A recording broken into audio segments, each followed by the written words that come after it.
Hello friends, so here we go. Another full manga explained video comprising all 4 parts of Biomega, produced over the last year and change. Now, as always, this means that you're actually looking at something of a cross-section, both in terms of quality and in terms of how I handle these videos. So if anything feels a bit off or a tiny bit janky, it's likely slightly older material. I've done my absolute best to help the editing and overall quality, but it may still be rough around the edges at the start. Oh right. At the end of these full story videos moving forward, where appropriate, I will be adding in a new What the Hell Just Happened segment, quickly summarizing the plot in a vaguely chronological manner where possible. So yeah, please keep this in mind. We are going to be talking about a Nihei manga here. So, asking me to explain the plot is like asking me to explain gravity. I can certainly take a good whack at it from a basic level, but once we get into a certain level of complexity or granularity, it is mostly going to be me waving my hands and kind of going blah blah blah blah blah. Oh, and I will 120% get some stuff wrong. So all of you Nihei acolytes watching this, please feel free to correct me in the comments. And with that, let's do this. Welcome back to the world of Biomega for one last time. Things are about to get confusing.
Hello all, this is the Owl, and today, man I'm excited. We're finally going to be taking a look at Terraformars, a bug-nuts insane sci-fi horror action thing, and there's just a ton to talk about here. From controversial designs, to a truly creative power system, and buckets of... yes, love?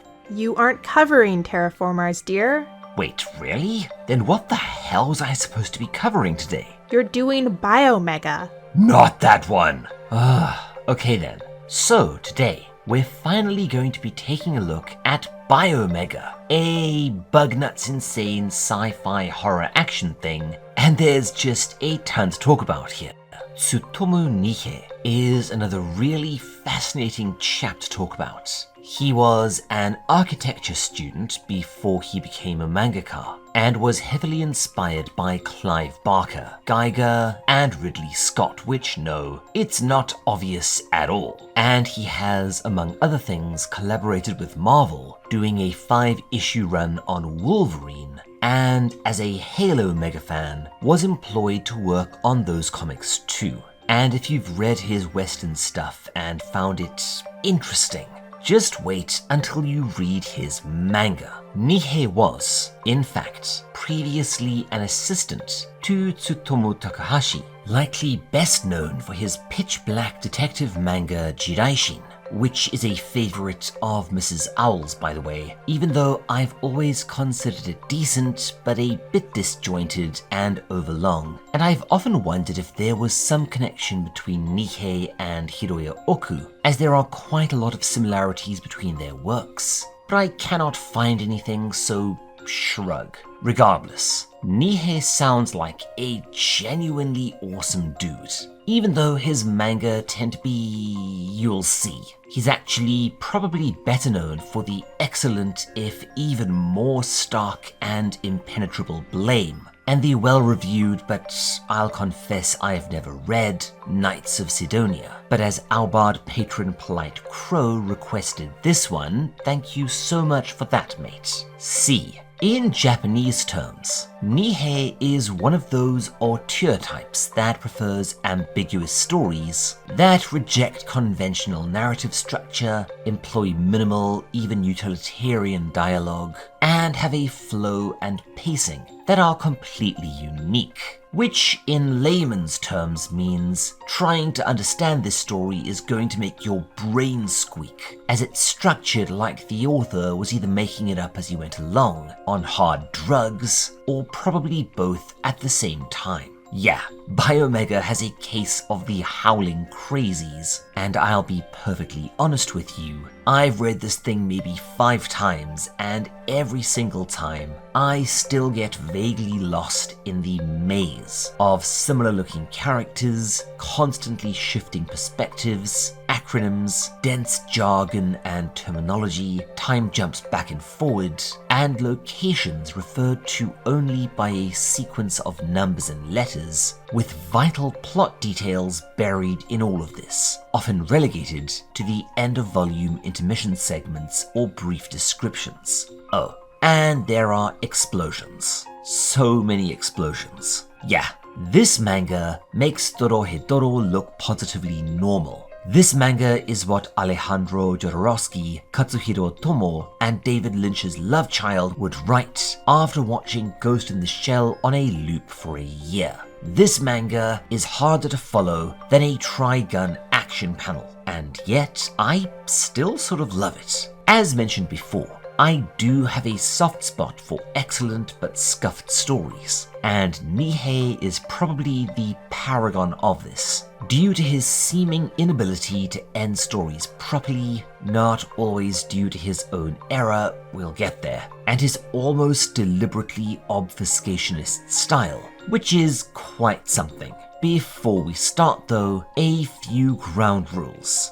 First up, I was very tempted to tell this thing out of order, by which I mean tell it in actual chronological order. But no, we'll be going volume by volume, as I think the absolute bafflement this manga can inspire at times is frankly an essential part of the experience. Secondly, I'm not going to be explaining over much until the end. Another YouTuber by the name of Insane Studios did a decent plot explanation, and you're welcome to go and drop by to see it there. Thirdly, a lot of this manga is fight sequences interspersed with minimal dialogue or other visuals, meaning that these won't be quite as long as some other video series, but we will still be compiling it into one long video at the end, which should make this long intro seem a bit more suitable. Finally, with how frigging complex this thing is, I am almost bound to make some mistakes here and there. Feel free to correct me in the comments, as I know Nihei has a dedicated cult following that is pretty damn passionate, and you guys are going to be able to piece this together far more effectively than my old brain can. Anyways, we've got a lot of ground to cover, so let's dive on in. Welcome to Biomega.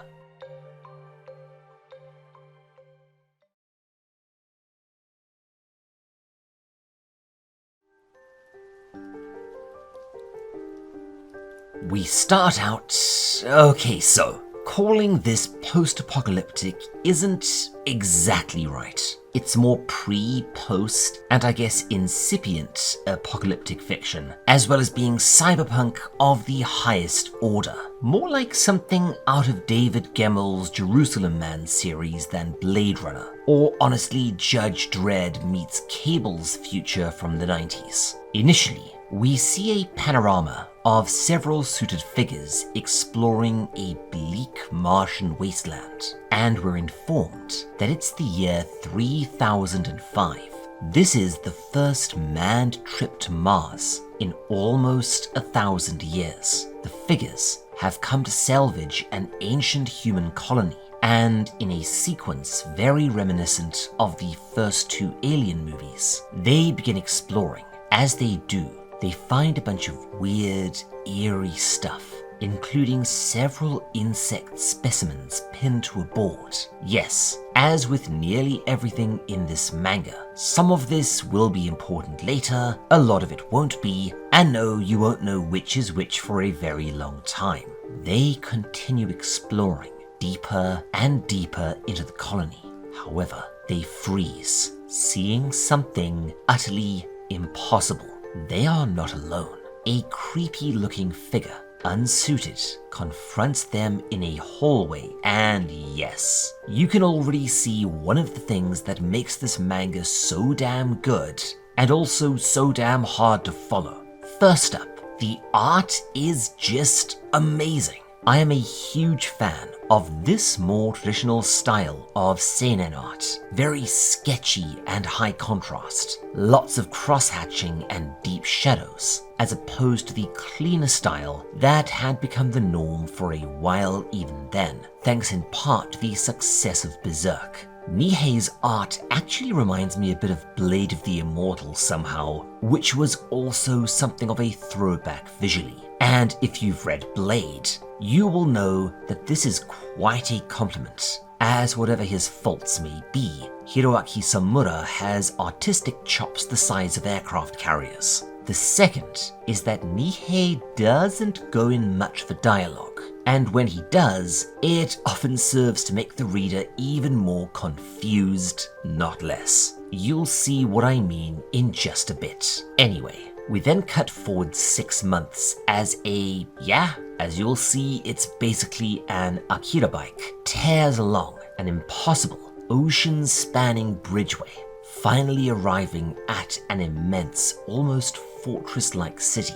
Yes, artity art, gushity gush. We get a good look at the rider, and as I said, ashedra bike, and this is all just so damn cool. We'll talk more about this as the story progresses, but it's very much a Nihei thing, which some view as style of a substance, and I view as a very specific sort of storytelling, more aimed at creating memorable vignettes, moments, and tableaus, as well as cultivating a distinctive tone and mood, more so than crafting a coherent narrative. Is that okay? Is that pretentious? That's up to you. The biker is our main character, Kanoe Zoichi. For now at least, yes, that statement was intentionally ambiguous. As with so many things, you'll see why later. And we learn that he's been sent here by a group known as Toa Heavy Industries for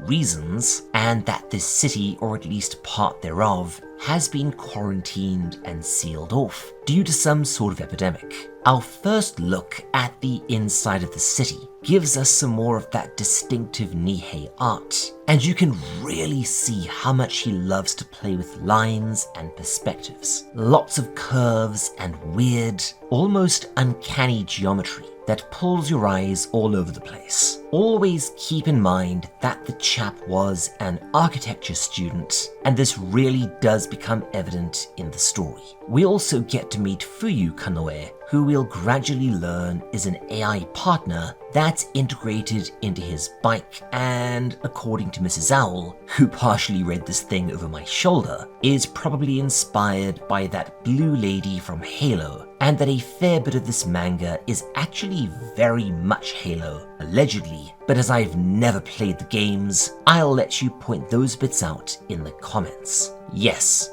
Fuyu and Zoichi do share a last name, and there's a reason for that, which, like nearly everything else, will be kind of explained later. Soon, we see why this area has been sealed off. Drones. And these things are dope. Huge cyborg zombies that are 1 part Geiger, 1 part Resident Evil, and 1 part Judge Dredd baddie, and like so many other aspects of this manga are just so incredibly cool that it's impossible not to love them. Biomechanical body horror gorgeousness. Distracted by the drones, can't blame you mate, Zoichi accidentally collides with a civilian, badly injuring her and snapping off one of her legs at the joint, in the first of what is going to be a great many panels that I probably can't show you on the YouTubes. Yeah, the gore in this manga is absolutely gnarly. All sorts of insane body horror. He wipes out the drones with his crazy powerful pistol this has to be inspired by the lawgivers from Judge Dredd, right? Regardless, it just turns them into meat paint. And he moves to help the woman he injured, only her leg immediately regenerates. But before he can do anything, a strange voice rings out, and yeah, just like that, we're into the wild shit. And spoiler, it's only going to get crazier from here.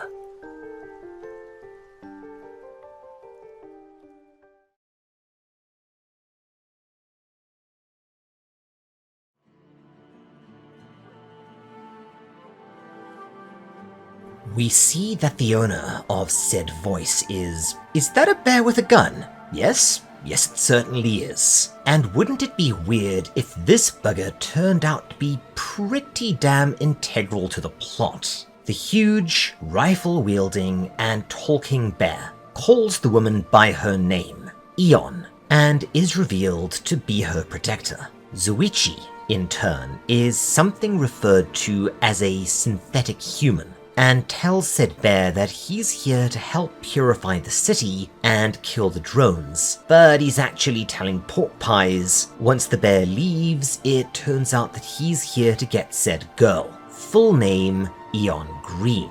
Eon, as it so happens, is what's known as an accommodator. She's infected by the virus that turns people into drones, N5S, meaning that she is... I don't think the term Typhoid Mary applies here, but she has the virus, and rather than mutating, it gives her superpowers including high-speed Wolverine-like regeneration, among a few other things. Think Wesker from Resident Evil, I guess, but not a gigantic smug dickhole. We get a fun little nod to a distinctive Castlevania design here, which, believe it or not, is likely itself a nod to a classic Mickey Mouse cartoon, The Mad Doctor, that was widely banned for being way too frigging scary for kids. Seriously, Google it. It's worth a watch even just for the mind-blowing animation even now. We also start getting some visual clues to some of what's going on,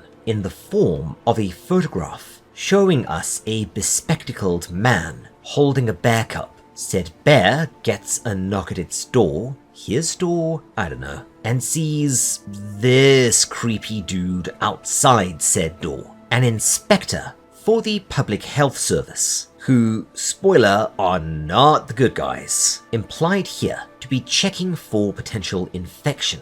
As far as I understand it, these bastards are part of the compulsory execution unit, and that name says it all. A special sort of nasty, as we'll soon learn, ostensibly there to purge N5S infections, but in reality, their role is a bit weirder. Regardless, the bear prepares to escape with Eon, but before he can grab her, it turns out that she's gone. Uh-oh. We also get a better look at said inspector who... I could swear I've seen this design somewhere. It's pretty dope though, I really liked the bloody apron. This turns into a firefight between him and the bear, which sadly the inspector handily wins with a jetpack and a rocket launcher concealed in his arm. Yeah, as you'll realize, the fights in this thing are bloody amazing. But we're not doing a blow-by-blow. I strongly recommend reading this for yourself regardless. Trust me, the fights alone are worth it. Meanwhile, Soichi is headed fast to their position,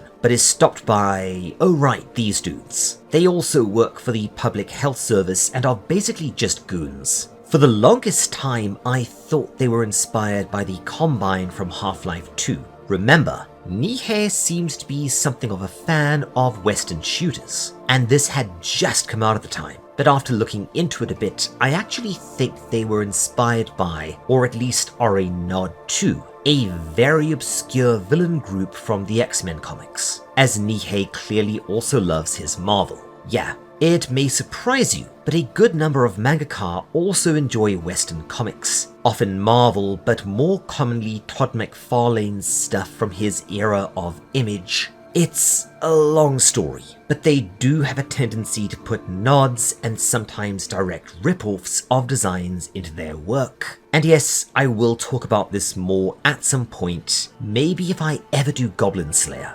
Anyways, Zoichi goes through them like turpentine through a sheep, with his awesome pistol his primary weapon, but by the time he arrives, the fight has concluded. There's a joke about a right to bear arms here, but I can't think of a good one. The Inspector is, however, still hanging around looking for Eon, and seriously, I have seen this design somewhere. If you have any idea what might be being referenced here, please let me know in the comments, because this is bothering me. Regardless, they clash, with the Inspector seeming to come out ahead handily by means of his cybernetics. Man, the art in this thing is so good. The high contrast lighting, the sparks, damn it. The fight concludes when the Inspector lands a good one on him, resulting in Zoichi getting blasted out of the tower and falling through a glass roof a long way below. The Inspector, in turn, finds and nabs Eon, who's wearing, yep, that's a bear suit, and no, I still don't know why she's wearing it. Before, if I stop to talk about every bit of crazy awesome art in this manga, it would be about 6 hours long, so I will stop. But damn it, that is cool. He blows the entire castle sky high with what looks like some sort of mass driver, and then leaves with the girl.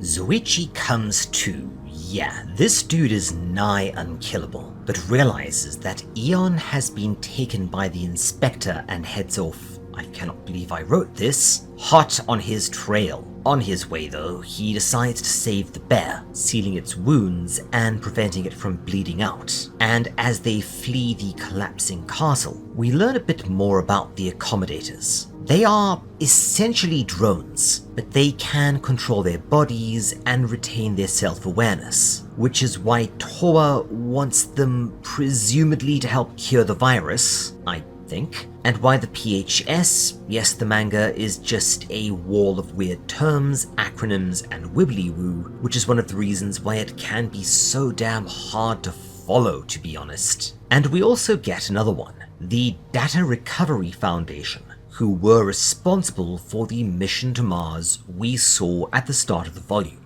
So right now, let's confirm. We have Toa, sort of the good guys, albeit of ambiguous morality. The DRF, who we don't know much about yet, but are connected to the PHS, who are quite villainous. Think Wayland Yutani, to stay on the Ridley Scott theme, and the CEU, their elite Black Ops units. If I'm not mistaken, I probably am.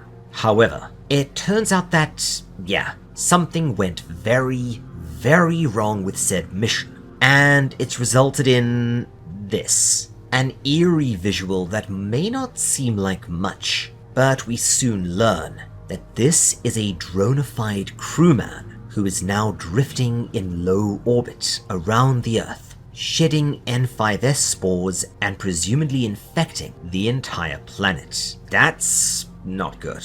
We get another bit of information drip-fed to us in that the N5S virus is extraterrestrial in origin, which will also be explained a tiny bit more later. Yes, I know I keep saying that. It's just the way this manga is put together. The bear's name turns out to be Kozlov Grebnev, because of course it's the most Russian name imaginable, and as they part ways, we get Zoichi's next destination in his search for Eon, a heavily drone-infested area known as MSCF-7. Just roll with the place names. Overall geography is not important here. Sure enough, yep, that's a zombie horde alright, and Zoichi, in one of maybe 100 sequences in the manga that just blows me away, tears through them with his... Okay, so this is allegedly an axe, although I've always wondered if it was partially inspired at least by my favorite weapon of all time, a hook sword. You know, those things Cabal uses in Mortal Kombat. These are, by the way, very much like my second favorite weapon of all time, the Kusarigama, essentially a mostly fictional or show weapon, almost never employed on the battlefields, more designed to look cool than be practical. Regardless, he just bulldozes through here, while also evading missiles and shells from the Contra boss? I don't know. Whatever the hell we're trying to get to. Sorry, this manga makes my brain hurt sometimes trying to figure out exactly what's going on. And eventually he reaches his destination, proceeding down a deep shaft and entering the facility where Aeon is being prepared to be taken elsewhere. Zoichi proceeds to just mow down the guards, and okay, here we get our first indications of Zoichi's true power as he deactivates mana mode, which I assume means that he will now annoy the entire cinema when he gets a phone call. But no, it actually means his gun is now stupidly overpowered, and he blows the extremely nasty inspector's head off.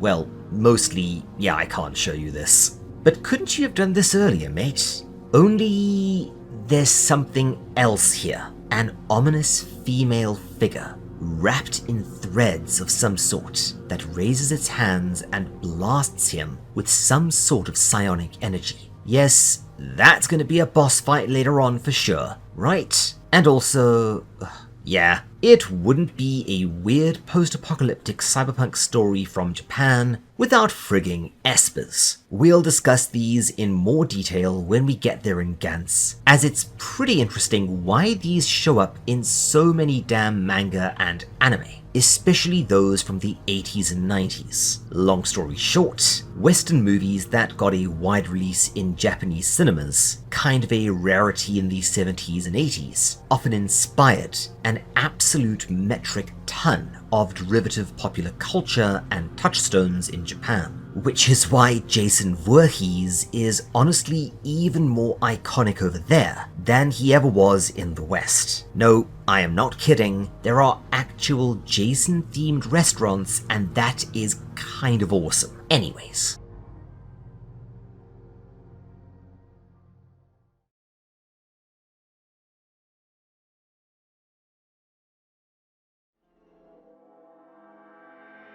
A bit banged up and mildly stunned, Zoichi gets to his feet as the submarine VTOL thing leaves. But because this manga cannot take a breath even for a second, a hand grasps the edge of the platform and something huge rises from the water. It's the inspector, and he looks a little different. Yep, it's time for our first mini-boss. And yes, the pacing and some of the other aspects of this manga weirdly remind me a lot of the Dead Space games, especially 2 and 3.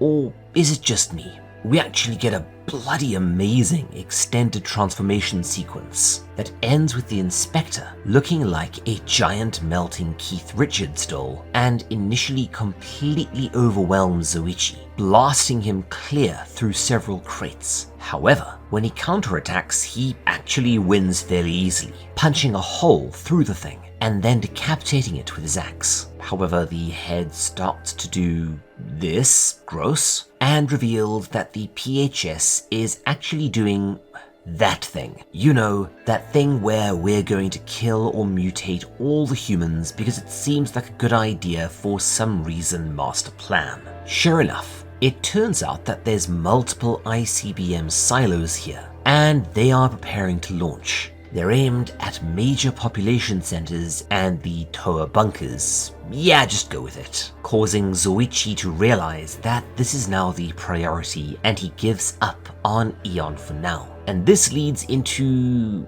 yeah, no joke, one of the coolest damn things you'll ever see. Zoichi deploys an almost comically huge gun as we switch to an utterly gorgeous charcoal-y art style. Also very much a throwback to older seinen manga, with the missiles launching and heading into the atmosphere. Yeah, we'll get back to this in a second. Elsewhere, we see that, yeah, the PHS are every ounce as bonkers as hinted, as a news announcer tells everyone what's going on and that they are all doomed to techno-organic zombiehood. He then unalives himself in an incredibly nasty scene that, nope, can't put that on YouTube. Soichi targets the missiles and fires that ridiculous gun. It's so friggin' cool! And he shoots them down in the upper atmosphere in the climax of Volume 1 and succeeds in preventing the nuclear annihilation facing most of the planet, but then departs, knowing that the virus is going to do everyone in anyway. Regardless, he contacts Kozlov and tells him that he and Fuyu will be going after Eon. As the volume draws to a close, we get a brief overview of what's going on outside, and it's bad. Basically World War III, with all of the aforementioned organizations fighting like cats in a sack. And yes, the entire battle is basically shown in a handful of throwaway panels. Our final sequence of Volume 1 is another bit that's very confusing, but in a nutshell, from what I can understand, this is Go Hinoto, not Zoichi, another synthetic Toa agent, who is retrieving a sample of an N5S variant for reasons, and while he is able to send it to his superiors, I'm guessing, or maybe the DRF, it's not horribly important honestly, he is then confronted by this Cenobite-looking bastard, Higuide, who essentially turns him inside out off-panel. And that's it. Volume 1 done. And yeah, if you're going, well, I can follow along okay, just you wait. Oh boy, just you wait.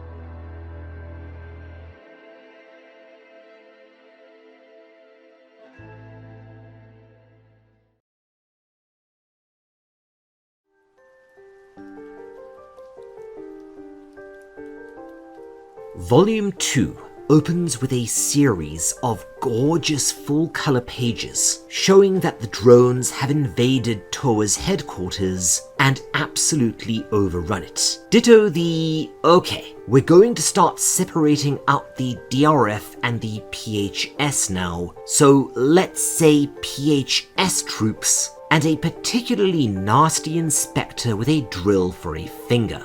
They are attempting to get a Toa bigwig, Dr. Kurokawa, to tell him about Zoichi who, if you recall, succeeded in absolutely pantsing them last volume. Believe it or not, none of this is important in the least. Honestly, this is why we're doing volumes 2 and 3, as volume 2, while gorgeous, is mostly superfluous to the overall what story there is in this huge grab bag of weird sci-fi, gorgeous art, and complete frigging wibbly-woo. They are also giving everyone N5S to turn them into drones, including, I guess to establish that they are massive dicks, Kurokawa's daughter. We'll get back to this. A reminder, yes, this manga is very hard to follow at times, with sparse, even Spartan dialogue and exposition, but it's not really a manga about the story. It's more about just drowning you in its art, its tone, its mood, and its setting.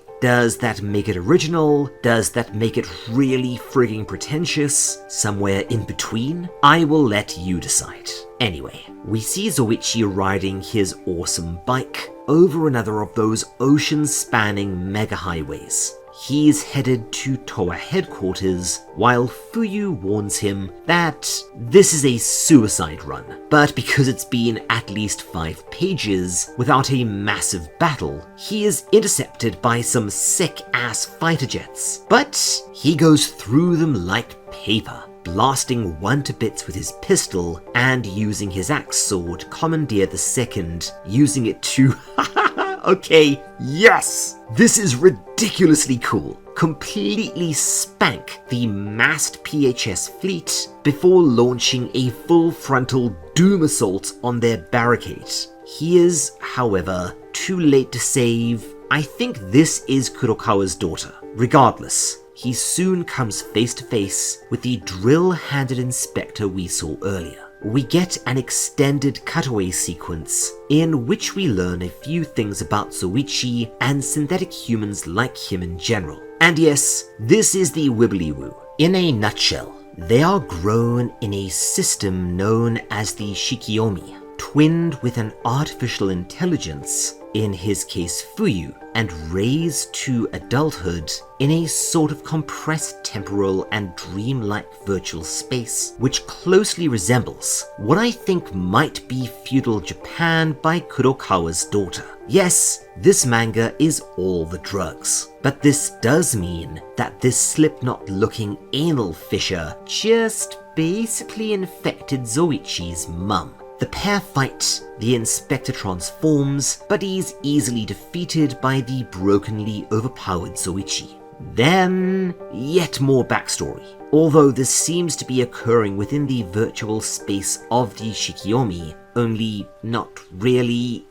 Regardless, we learn that the N5S was accidentally created by the DRF as part of their experiments to achieve immortality, and it absolutely devastated the Mars colony. These synthetics were created to, I think, prevent an N5S-based apocalypse back on Earth. We learn that, yeah, this isn't the Shikiomi, it's an interface for Fuyu and Kurokawa, generated by Zoichi's helmet, I guess, to allow them to say farewell, as we get to watch her, in the present, die a very splushy death as the virus takes hold. Mate, a bullet to the brain would have been a lot more humane. And yes, I'm sure that I was supposed to feel sad here, but that would require me having a firmer grasp on what the hell is going on in this manga half the time. Anyways.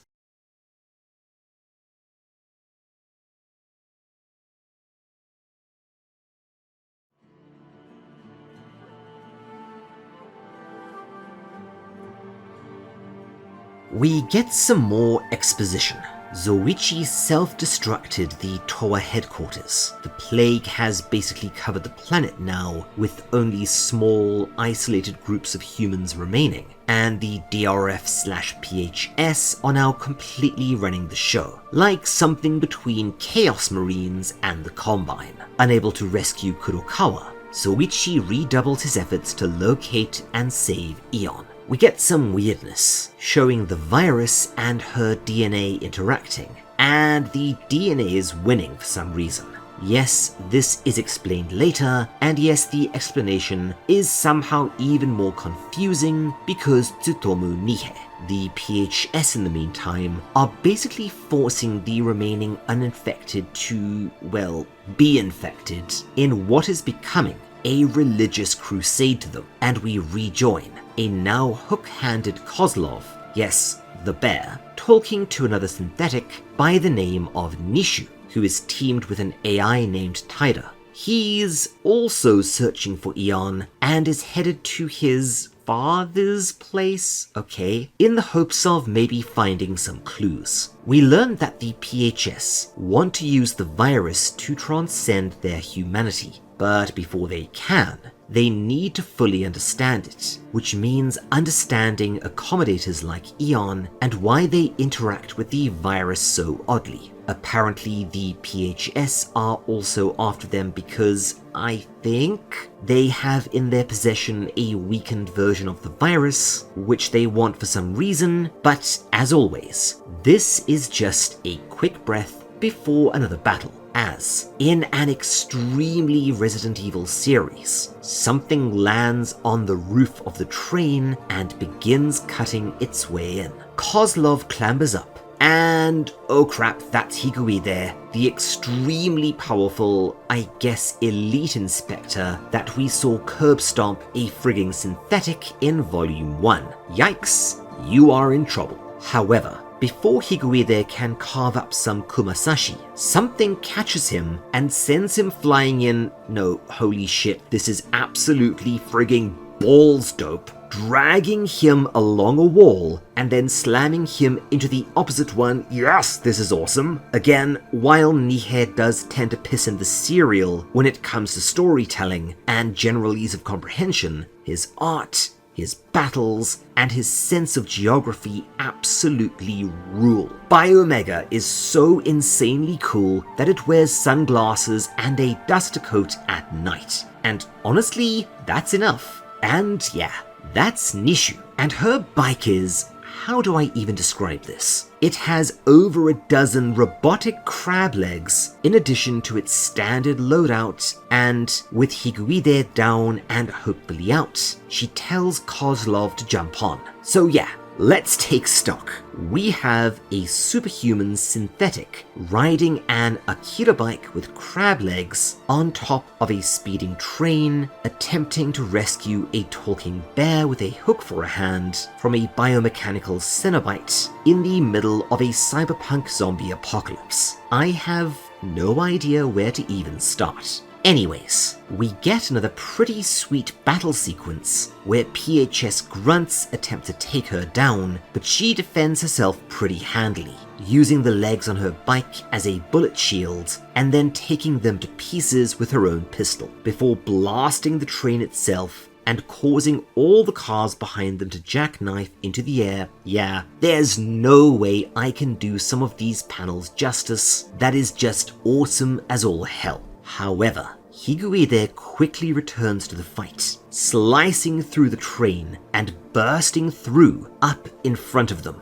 Nishu fires that high-power shot, but he somehow evades it, and we finally see the limitations of their weapons. After using that single powerful shot, the gun cannot be used until it recharges. Uh-oh. Nishu faces off against the apparently unstoppable Higuide, using the legs of her bike to deflect his whips, although he cuts through them without too much difficulty. Her AI then disconnects the final car, attempting to create some distance, and he responds by sending out his whips again to bring them closer, but she is able to deflect them at the last second, and they escape. Yeah, that was amazing. She then captures Kozlov, and in some more of Nihei's patented borderline impenetrable exposition, we start putting together some more history. It turns out that the DRF, the current big bad, were originally a company known as Microvolt, who offered services to significantly prolong human life, including brain transplants. Seriously, why have 2 manga I have covered recently involved transplanting human brains into a bear? Is this a thing in Japan? Regardless, the reason she wants Kozlov is because he is, apparently, the child of one of the founders of the DRF, Leif Grigoriev.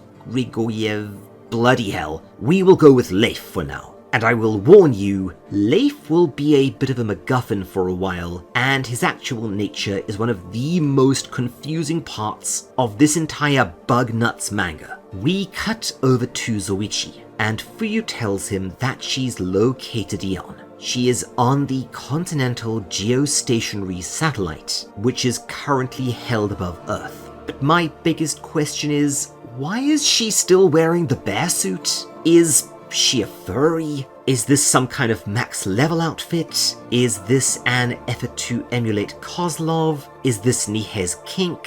Is she planning to invade that island from Wicker Man? Anyone know? Let me know in the comments if you understand the significance of the sodding bear suit. Come on, Nihei fans, what have you got? However, as always, because this manga cannot take a frigging breath, something picks him up, bike and all, and slams him into a concrete wall hard enough to embed the bike there. He's able to break loose and we see, oh crap, yeah. It's that Esper lady wrapped in a biomechanical suit of armor, consisting of threads or cables of some kind, standing upside down on the ceiling because I guess that's just what espers do to look cool. Also, this has to be a nod to Todd McFarlane. Seriously, the cape and the way it billows at the bottom is kind of a giveaway. Zoichi tries a counterattack, but she just deflects his bullets with her psionics, then retaliates by sending out threads from her costume with enough force to punch through his chest and drive him through the wall behind him. Yeah, mate, she is at least a mini-boss for sure. However, she's not exactly bright, as she directs some grunts to dismember him so that he can be captured. But rather than using her clearly insane abilities to, I don't know, maybe just twist his limbs off or something, the grunts try some sort of pneumatic cutting device that doesn't even scratch him. And yep, see what I mean. You've just let him get back to his feet, and in one of the goriest panels of the manga thus far, seriously, holy crap, decapitates one, partially decapitates another by kicking him so hard the top of his head comes off, awesome, and then just raises merry hell, killing perhaps a dozen of them before the figure nails him again with another blast, sending him flying. Realizing that he's kind of outmatched here, Zoichi says that he's taking his bike and going home, carrying it one-handed by the way, and then jumps off the building.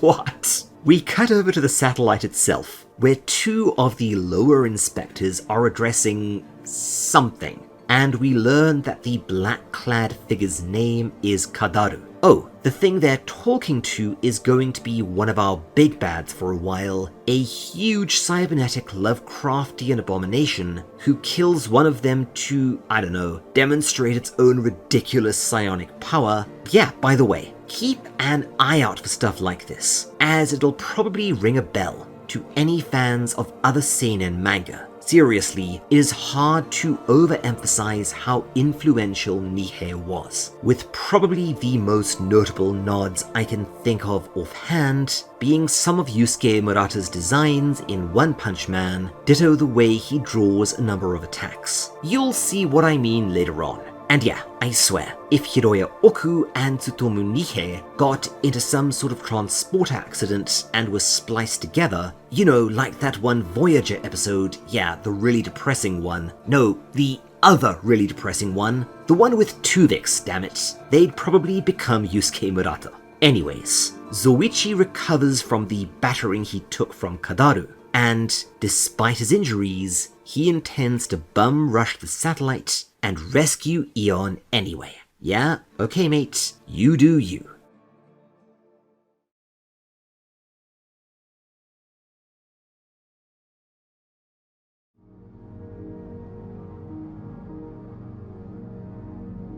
We get some truly gorgeous panels and rejoin Kozlov, watching a bunch of PHS mooks trying to hold off a large number of drones. Dude, you're the buggers that made these things. Not sure what you're so upset about. And yes, if my voice sounds a bit funny, I am currently fighting something. But yes, Kozlov, I would like to know too.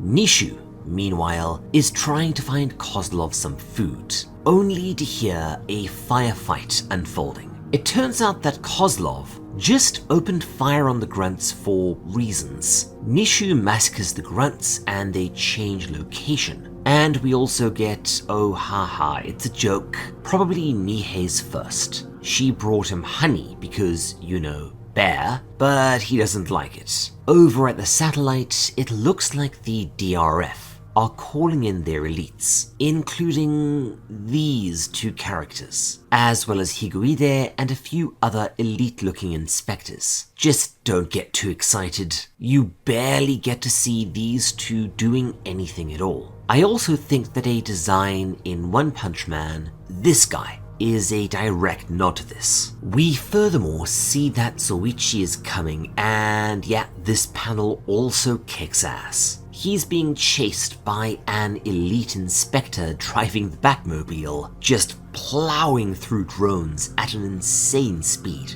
Yes, the manga is action scene after action scene, but they're very good action scenes. And the whole thing is fun as hell if you don't care too much about unimportant things like, you know, a narrative that doesn't make your brain squeak trying to follow it. Nihei finally nails the car, using a curve to sight it, but the inspector, this many-eyed sniper dude, actually plugs him a good one before getting blasted himself. Now there is a sort of subplot involving the bullet being poisoned and Zoichi needing an antidote, but it goes nowhere whatsoever, so we'll skip it. Zoichi then finds a survivor and asks her what's happening, but it turns out that, okay, something else is going on, this manga, but after telling him that the DRF and or the PHS will soon complete their research using Eon, then transform humanity. And oh, she's an esper? Is this Kadaru?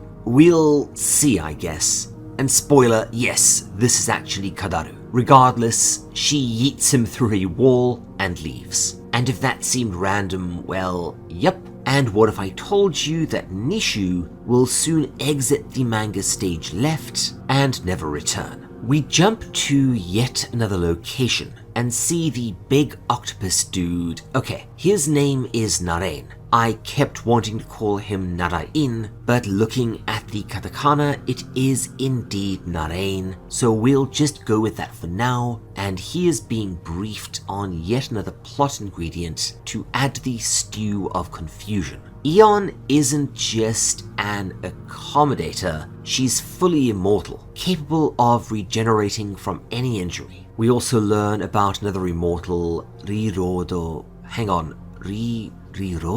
Reload? What is going on in this manga? Regardless, that closes out Volume 2. Volume 3 opens with a few absolutely glorious establishing sketches before we move to another area and time to see, okay, this is an Inspector Pre-Mutations, and he's looking for someone called Narain Megunado. Yes, Narain, as in the horrible octopus monster boss, as well as a young woman who seems to be in charge. We will soon learn that her name is Niarudi. She enters and finds a hollow-eyed young man who immediately blasts her with psionic energy, twisting and mangling her arm, all while white, worm-like tendrils emerge from his body. Ectoplasm? I don't know. Regardless, we see that she is not completely human either, taking his hand with hers, which is webbed and partially cybernetic. Back in the future, present,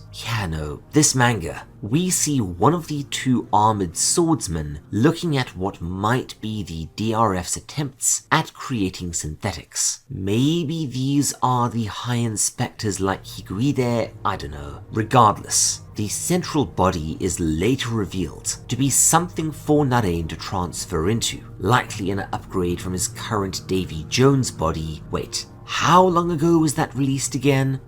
I'm so old. Anyways, we are introduced to yet another character, Dr. Wildenstein, who's doing some sort of spooky mad scientist crap here, presumably what the swordsman has been sent to deal with. And okay, so I am going to let the cat out of the bag here a bit, jump ahead, and explain something that is going to make sense of stuff that is going on now and will happen soon. And it's also why I've been referring to the DRF and the PHS as two distinct entities. Narain, the hollow-eyed man that became the octopus monster thing, and Niarudi, the web-handed woman that came to visit him, ran the DRF together until Narain, who was the head honcho of the PHS, split off from the DRF for reasons that will be sort of explained later. Long story short, they both want to alter humanity, but in very different ways, with Narain being kind of the good guy, as so far as that term applies to anyone in this manga. They are now sort of at war, as while both of them want really weird shit, it's not the same weird shit. Regardless, however, Narain and Higuide arrive, attacking the swordsman, twisting off one of his arms with psionics, and showing him that the other swordsman and inspector have been killed, dismembered,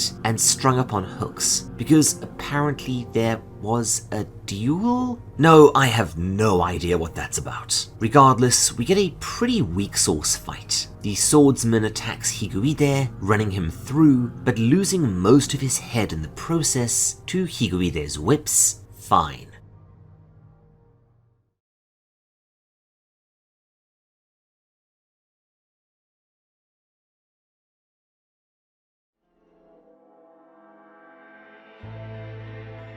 Meanwhile, in Latveria, no seriously, this has to be a nod to the iconic Marvel design, and it did make me smile. We enter the DRF headquarters and see... nope, still lost at sea here. A large number of inspectors are going on about Narain and the duel. So as mentioned, Narain is part of some splinter sect, the PHS, which appears to have gone rogue. It's not especially important, cool explosions go boom. Again though, note the awesome art and architecture here. I guess when you're an evil organization, you sometimes just need your Doom Fortress to look like something out of the Dark Crystal.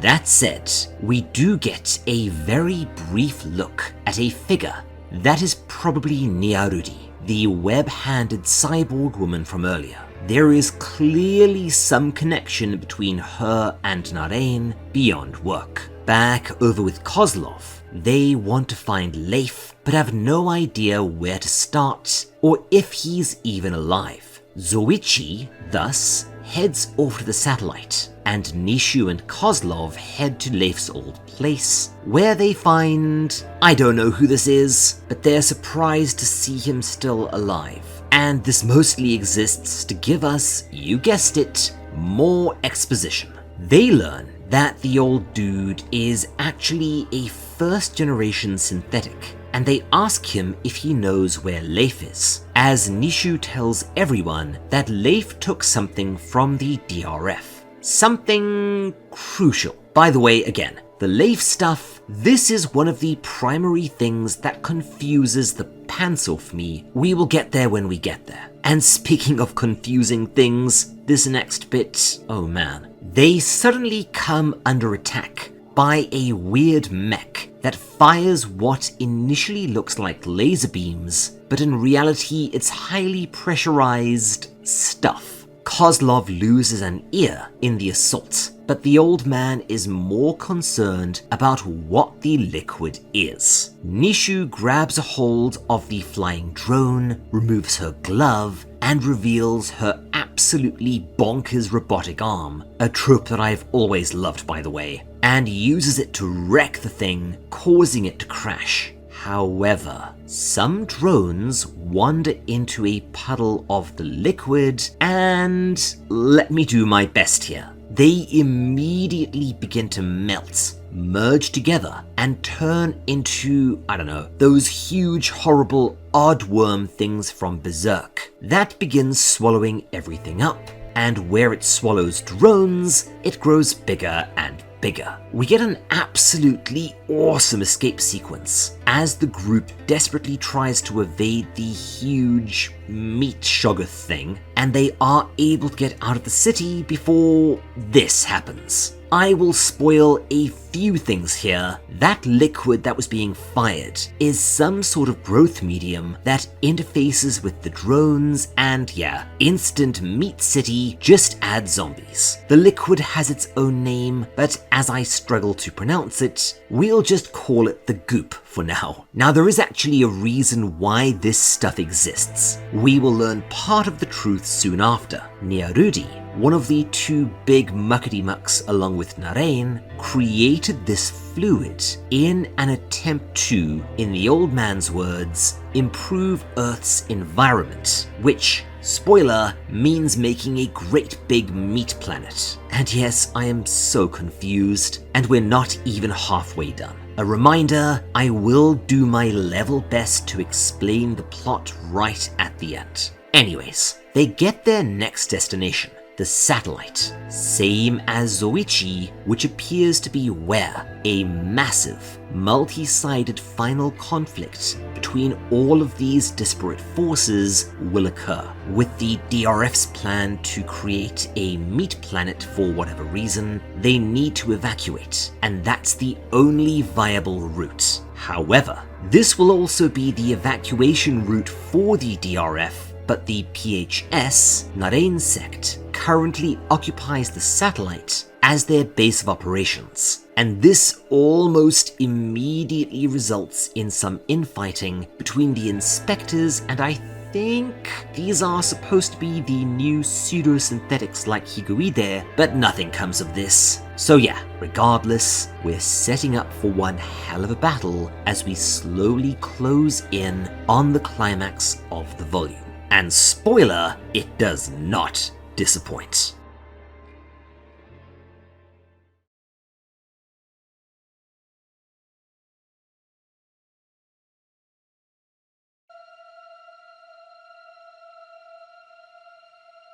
Aboard the satellite itself, things are pretty chaotic, and we cut over to Kadaru, who it turns out isn't a complete psychopath, as she expresses some concern for children in a shelter from the virus. I do sometimes wish that Nihei did a little bit more character exploration, as she's actually rather interesting. As we'll learn, the implication is that she's the good soldier, not bad at heart, but will do really bad things when ordered to. Regardless, she suits up alongside Higuide, and they and the rest of Narain's forces prepare for battle, forming up on the base of the huge spire, which I think is supposed to be a space elevator leading up to the satellite. Oh yeah, there's this subplot involving a stupidly huge howitzer-like gun that uses brainwaves to fire shells, powered by nearby troops, but I think mostly by Eon, who I have no idea, and I don't think this ever gets explained. It eventually gets taken out by one of Niarudi's mechs. And sure enough,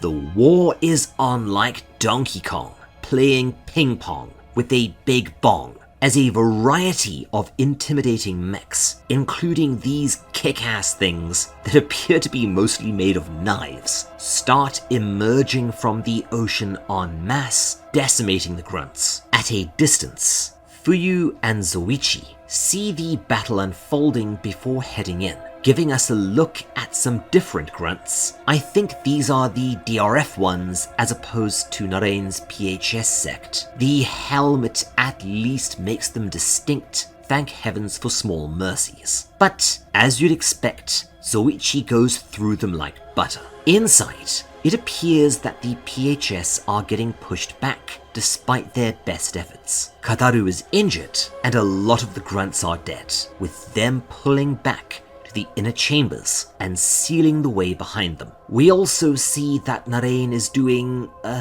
thing. I think the implication is that he's being transferred to that huge new body we saw earlier. Higuide, meanwhile, is also pretty banged up, but appears to have massacred his way through the DRF. Grunts, mechs, and all. Zoichi and Fuyu, on the other hand, realize that if the DRF unleash more of the goop and create their meat planet, it's basically game over for humanity. So, much like at the end of Volume 1, their priority shifts from recovering Eon to preventing a global extinction. They're attacked by, what do I even call this? DRF meat ships? Yeah, let's go with that. Zoichi deploys that insane rifle again and mows one down, with the recoil driving him, bike and all, through a wall and into the satellite complex, sick as. Niarudi arrives, along with two armored figures. Yeah, that's her behind the mask, aiming to kill everyone here and capture Eon for herself.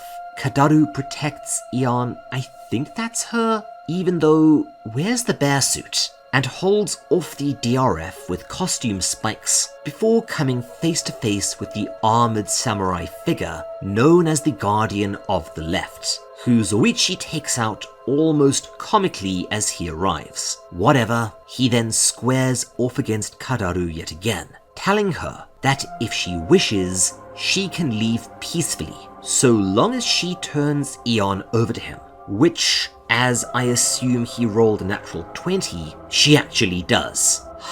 Narain's transfer isn't going well. Apparently, his brainwaves are being copied to another brain, which is resisting, and we see those ectoplasm-like tendrils emerge, signaling that he's using his own stupidly powerful psionics, I'm guessing to brute force it, as Nyarudi arrives, melting through the wall with her own. We then get a bunch of exposition, as Nyarudi reveals a bit about what the hell has been going on in these last 2 volumes. In a nutshell, and please keep in mind that this is me trying to make sense of things, Narain wanted to transform and grant a transcendent immortality to all humans in what was to him a vaguely religious crusade.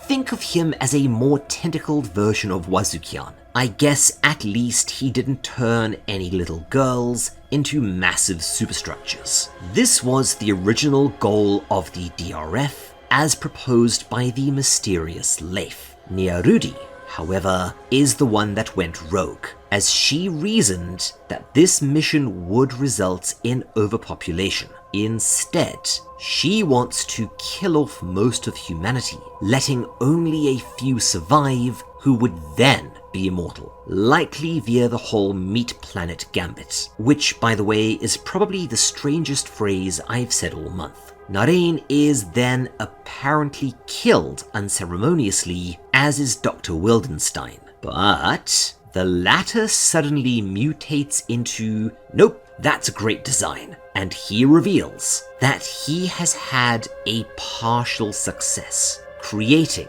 a new variant of the T-virus, the N5S, and he has also given this to Narain, so he'll be getting a triple upgrade. Oh dear. And yup, it's time for one hell of a boss fight. A tremendous psionic explosion shakes the entire complex and Narain 2.0 emerges. You can't see it, but he appears to have 2 penises. Nihei, why? Do I even want to know the reason? Regardless, this thing has godlike power. Narain's own EXP, magnified by transference into a powerful synthetic body, and then enhanced again by the newly refined N5S variant. And yes, I'm doing a bit of a nod and a wink here when I say godlike. You'll see what I mean. In response, Nyarudi begins to scatter drones everywhere, then prepares to hit them with the goop. But Narain starts touching them, and they transform into beautiful, idyllic humans. What the fuck is going on in this manga? But yes, we have now wandered into weirdly religious symbolism, and I think a little bit of blood is coming out of the corner of my eyes. Nyarudi, realizing that things are going sideways, releases the goop, and this happens, as Zoichi closes in on her and holds her at gunpoint. Her other bodyguard moves in to attack, but is confronted by Higuide of all people, who kind of tells Zoichi that he has this. Zoichi, in turn, orders Nyarudi to knock it off and stop the gooping, but she says that it's too late. It's being spread all over the planet before briefly knocking him aside with her psionics and taking off in a mech. Bugger. And then things go insane as the Meat Shoggoth and Narain fuse together. And you know what? As this closes out Volume 3 and I need a bit of a sanity break, that's where we will end this for today. Yes, on a cliffhanger, my apologies. I really need a bit of a run-up to attempt to cover Volume 4 as, believe it or not, this is where the manga gets strange, but that will, unfortunately, have to wait until next time.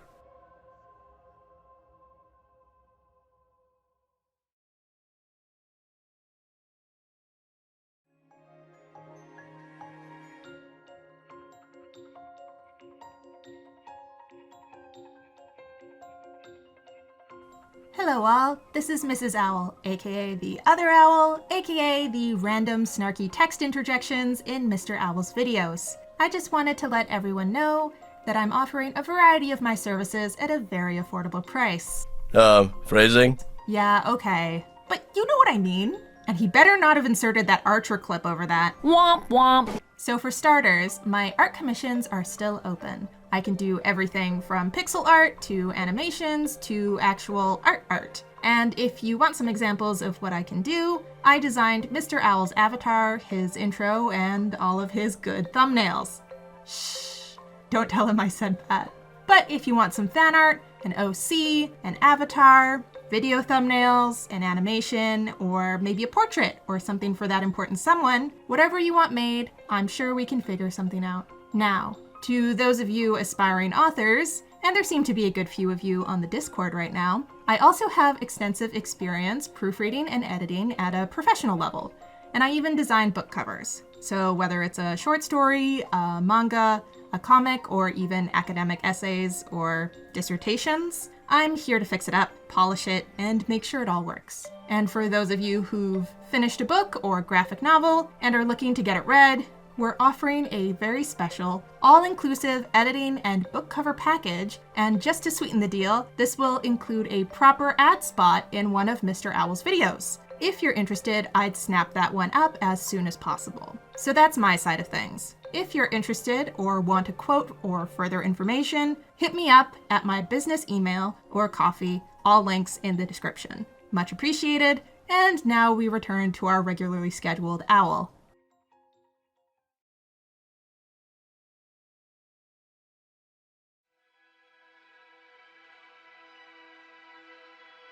Facing down, the newly ascended, almost godlike Narain.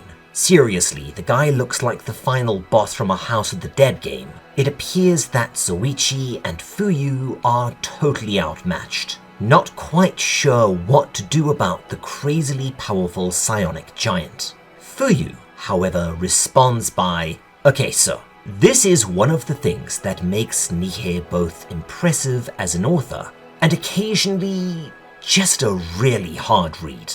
He relies on you remembering a lot of stuff from earlier, and also being able to put things together yourself, often from purely visual clues, and sometimes not even that. So, in a nutshell, and keep in mind, like a lot of this manga, especially moving forwards, I will be inferring my own conclusions here. Let me know in the comments if you think I'm well off base. But as Fuyu is used to interfacing with synthetic humans, namely Zoichi, and as this body is synthetic, remember, she is able to successfully interface with Narain, and she enters his mental landscape, finding it, unsurprisingly, to be a complete mess, and that his personality has begun to degrade, having driven himself insane with all of that from the last volume. But they are able to talk, and he tells her that they need to evacuate to the satellite, but more importantly, that Eon must not be let near the goop yet. Yes, and Fuyu picks up the dangling thread at the end of that discussion. Back in the real world, as so far as that term can apply to anything written by Nihei, Narain and Nyarudi clash, and planes, drones, belonging to the DRF begin attacking the transport elevators to the satellite, destroying one and damaging another. But fortunately, the one with Kadaru and Eon on it is undamaged. Kadaru is able to use her psionics to take one down, and Zoichi destroys several with his rifle before being joined by Nishu, and shortly after, Nyarudi, who appears to have basically towed Narain along with her, puts in an appearance too. Yeah, she's really frigging strong. In the interface, Narain drops a load of exposition onto Fuyu, and I will do my legit best here. So, a weird creature was found on Mars 700 years ago. The creature contained a microorganism resembling female gametophytes. I'm almost certainly mangling that. This is basically a reproduction stage, simple but multicellular plant thing that is how certain plants, like algae, have. Maybe someone who knows a bit more about this stuff can explain it better in the comments. Rirodo, on the other hand, could produce male gametophytes. I think this is the goop that Niarudi is spraying all over the place. Experiments were done to see if one could fertilize the other, but while this did prove possible, any attempt to generate offspring resulted in a birthing process that proved fatal to the host, and not much else is known about this. But I think the implication is that this experimentation led to the N5F infection that's been turning humans into drones. 200 years later, Niarudi was born, a stupidly powerful esper with abilities approaching omniscience, in that she could read the thoughts of almost anything, including the dead, as well as a universal level of understanding. Oh, and she was also completely Fruit Loops, probably as a byproduct of her own prodigious psionic abilities. Oh yeah, and this is where I sort of have to sit there and go blah, blah, blah, blah, blah, blah. I think the huge meat plant things created when the goop and drone meet are what's being referred to here, and the ovules, the microorganism spore and the stuff created by Rirodo together can make nearly anything, with Narain telling Fuyu that Eon has the same male spores, meaning that she could create a plant thing by fertilizing a female spore that would be known as a recreator, which, by the way, can apparently grant wishes and save the world, as well as, spoiler, sending the manga so hard sideways that I generally stopped reading at that point. You'll see what I mean. However, Niarudi then invades like a damn red phantom and tells Fuyu not to trust Narain, but Fuyu's not buying it, telling Niarudi in turn that nobody can lie in the interface, meaning that Narain's telling the truth and she is full of crap. Okay, so the implication is that not only is Niarudi crazier than a ferret sausage, she wants to create an entirely natural world due to her hatred for all man-made things. Yeah, lady, that mask, those clothes, all of those fancy mechs, you just found those growing on trees, right? Hippies. Regardless, everyone at this point is ganging up on Niarudi, but she's able to hold them off, and we also see that the meat plant thing has grown up the stem of the space elevator to the satellite in the damn stratosphere. Now, with all of the characters in one place, it's time for this never-ending battle sequence to, well, continue.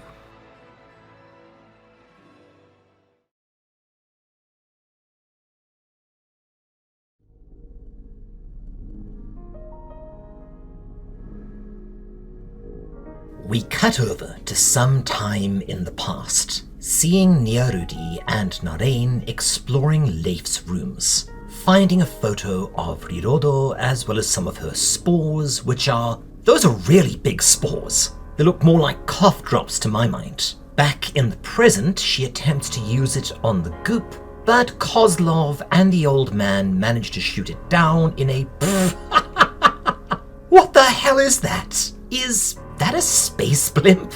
I have no idea, man. This manga, just roll with it. We also get a panel showing us just how enormous the spore growth is, now protruding well into space from the planet's surface. Wouldn't this cause all sorts of problems though? Like, anyone with a more science-y background want to tell me if this is even possible without causing the Earth to implode or something?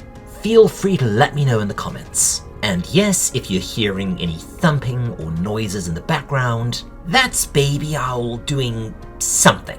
Zoichi, however, is finally able to land a decisive hit on Niarudi, blowing her face off with his rifle. No, I cannot show you that panel, unfortunately, but wow, is it gnarly. Probably the nastiest moment in the entire manga, to be honest. However, a presumably dying Nyarudi then uses her psionics to invade the mind of Narain, and after a brief struggle, is essentially able to take it over, then sending a wave of tentacles from his body up the space elevator rail towards Eon and the rest. Zoichi uses his rifle to blast the corrupted portion of the elevator stem off, resulting in, did he just fall off into space? However, Nyarudi pops right back up and continues her assault, looking like the final boss of a Resident Evil game here, overwhelming Nishu and forcing her to retreat further up the stem. Zoichi, drifting along in space, nails Nyaruti's, bloody hell, I must have been tired when I wrote that one, sending her plummeting back into the atmosphere and onto the moon? Where she starts launching psionic blasts at the elevator, with Nishu desperately deflecting them with the legs of her bike, and yes, that is a weird phrase to say out loud, while Kadaru defends the elevator itself using her own psionics. Now, this is the part of the story where things, believe it or not, get a little hard to follow. I will do my best, but you'll see what I mean. Nyarudi, now looking like, what the hell did you call those big tanky bastards from Dead Space again? Goliaths? Brutes? Regardless, she looks like one of them, and her new monstrous form roams around attacking people and trying to get at Eon. But Zoichi and Nishu keep her at bay, so she prepares an absolutely insane psionic attack, presumably to wipe the entire place off the map. Zoichi fires his crazily powerful shot in some sort of ultra overcharge mode, severely damaging his weapon but hitting her in the forehead. And while this doesn't seem to do anything major, it does provide a distraction, allowing Fuyu to reconnect with Narain, and this is pretty cool. He momentarily seizes control again, long enough to be able to invert the psionic attack, directing it downwards instead, punching clear through the Earth, which that has to destroy the planet, right? Spoiler, we never find out, and also spoiler, it's not gonna matter, as you will soon see, because the goop rises up and is able to catch several of Eon's little spores and begins to germinate something. Now, okay, apparently the thing being germinated is the aforementioned Recreator, and as mentioned, it can grant wishes. Yeah, no, I know, don't worry too much about the plot or the characters, just enjoy the art, the mood, and all the cool world building, but holy crap is this confusing. We see complete planetary devastation, and something huge beyond belief rises up from the surface. I think it absorbs the satellite and all of the characters, forming a massive worm-like superstructure that then detaches and flails off into space, and spoiler, so this is the point where Biomega stops being, well, Biomega, and turns into a completely different manga. I certainly hope you didn't get too attached to the characters we knew or anything, because most of them are about to exit the manga stage left, and the world we know, poof, things are about to get really just odd. And it feels almost like Nihei stood up one day, went, bored now, and changed the story completely. Oh, and to make matters even less comprehensible, there's also a sort of pseudo time skip. What do I mean? Well,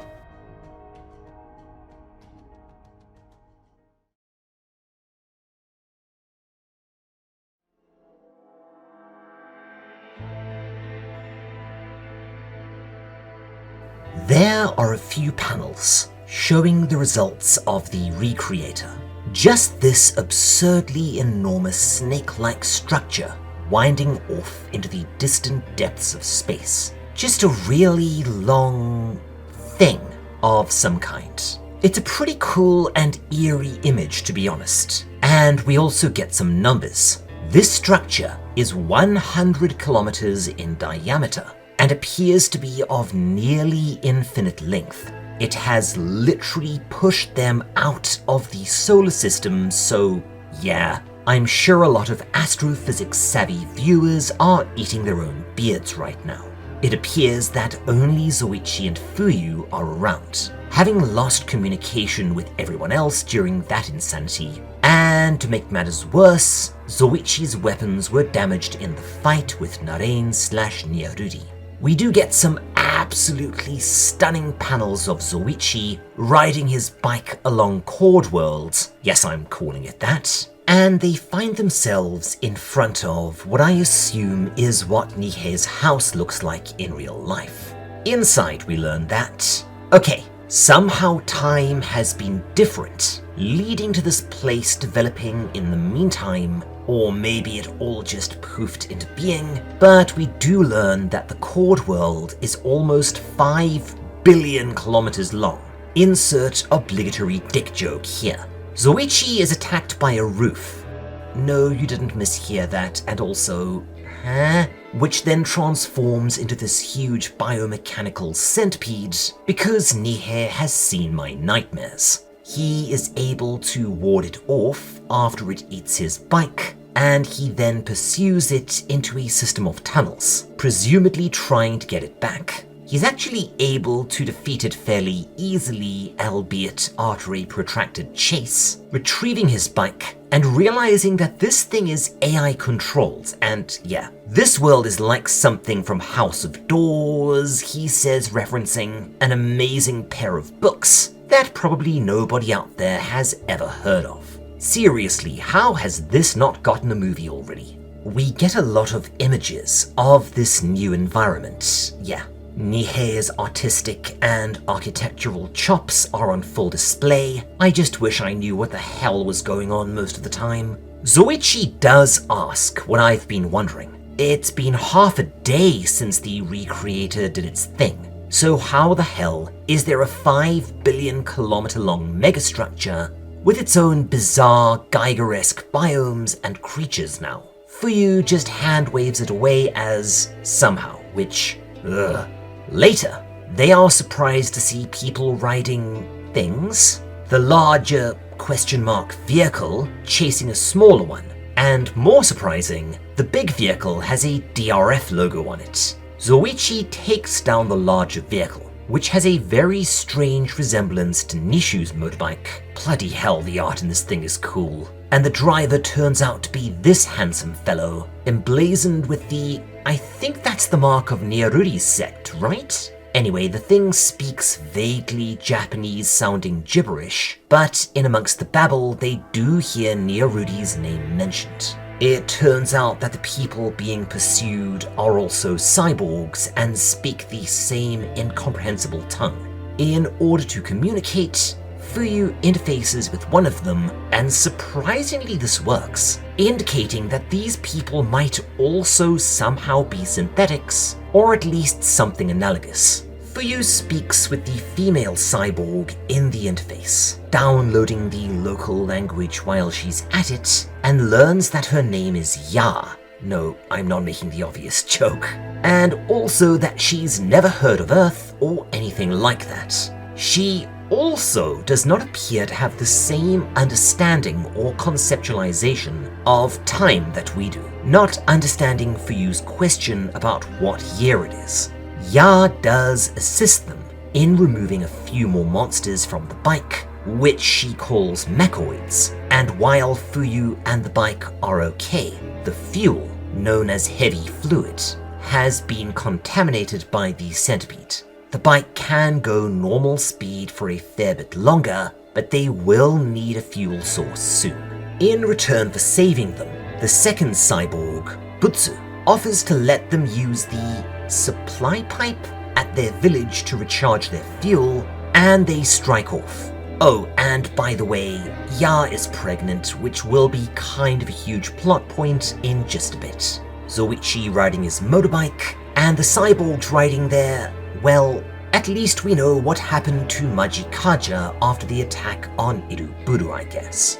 On the way, they all talk further, and we start getting some more of the local lexicon. The Cordworld is more officially referred to as simply the Cord, and the DRF created a town called Jogaikoto. But this next bit is just... what?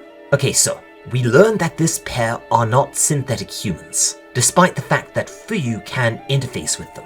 They, despite obviously being cybernetic, were in fact somehow born naturally and were not in any way modified. That's just how folks are here, I guess. Clearly, whatever the Recreator did was quite profound, reminding me strangely enough of the ending of Mass Effect 3. I still don't get why so many people hated that game. The next day, they are attacked by another mechoid, this one strongly resembling the DRF mechs that Nyoruri used to assault Narain's sect, and after fighting it off, the new party descends down into the cyborg village on a biomechanical jellyfish lift thing? I don't know. But they are left to wonder, if the Recreator can indeed grant wishes, whose wish exactly did it fulfill? And thus ends Volume 4.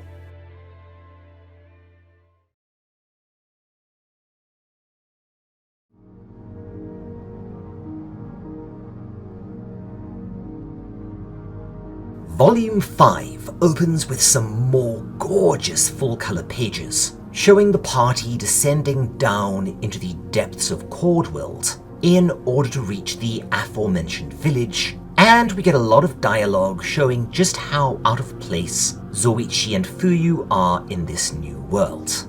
However, when they reach their destination, there is no village to be seen.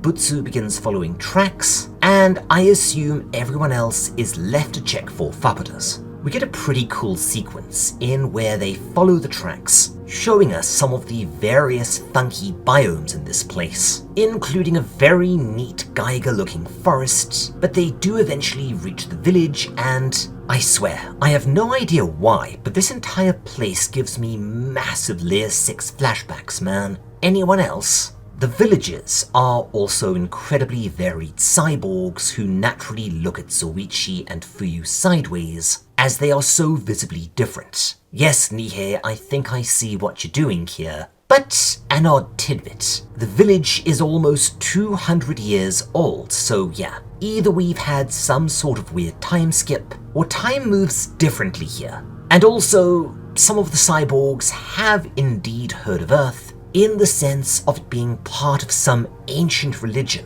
referring to it as the Primal Sea. Yeah, this is another part of the story where the exposition is a little thick on the ground, but it really does feel like we're in another manga, right?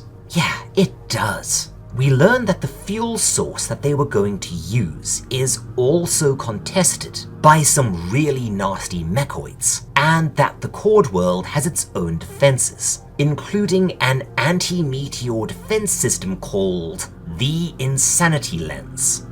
The Insanity Lens. That's like the best name for a metal band ever. What follows though is just more of the same, glorious panels in which nothing much happens. Nihei is clearly just having fun with architecture and geometry, but eventually they do reach the supply pipe, where they can allegedly find fuel, killing some more mechoids in the process, and Zoichi impresses the villagers by killing off this goofy Todd McFarlane looking monster with one shot using his pistol. Later, we get some more exposition, including confirmation that Nyoruri is still alive and leading the DRF, but that she's dying, her immortality seemingly reaching its limits. So maybe she got caught up in the time skip too? I don't know. And yeah, if this all sounds rather fragmented, it's not my narration. This is just how the story is presented, by the way. It's a Nihei thing. Butsu, however, also explains why they were chased by the DRF. They were miners, working for the nebulous bad guys, but Ya was taken away and artificially impregnated as some sort of obscure experiment. Nobody knows quite what happened there, but she began to have psychic visions of the DRF killing her after she gave birth, so they fled. Right on cue, the village is attacked by a crazily powerful inspector, and in a just holy crap sequence, nearly everyone is massacred. Zoichi attacks, but this guy is like Higowide levels of powerful, and hits him with a is that a Zero? Seriously, it wouldn't surprise me to learn, because a lot of manga have taken very obvious inspiration from Biomega, as well as Nihei's other works, including probably most notably Blame. Would you all be interested in seeing a Blame series, by the way? Let me know in the comments. Regardless, the fight goes on for a bit before the inspector launches a volley of missiles, quite badly injuring Zoichi. In response, Fuyu outfits him in a, yeah no that's pretty cool, a sick ass and almost certainly Deathstroke inspired armored helmet that seems to grant Zoichi a pretty significant buff overall, and using this he's finally able to gain the upper hand, destroying the new chap's arm after he uses a vice-like extension to trap him. The inspector retreats using his jetpack, and on his way out, hits Ya with the best I can do is facehugger cannon, and then abducts her, before firing a volley of missiles that leave the village in ruins. Okay then, at least we have something to jumpstart the plot again. Let's see how it works out.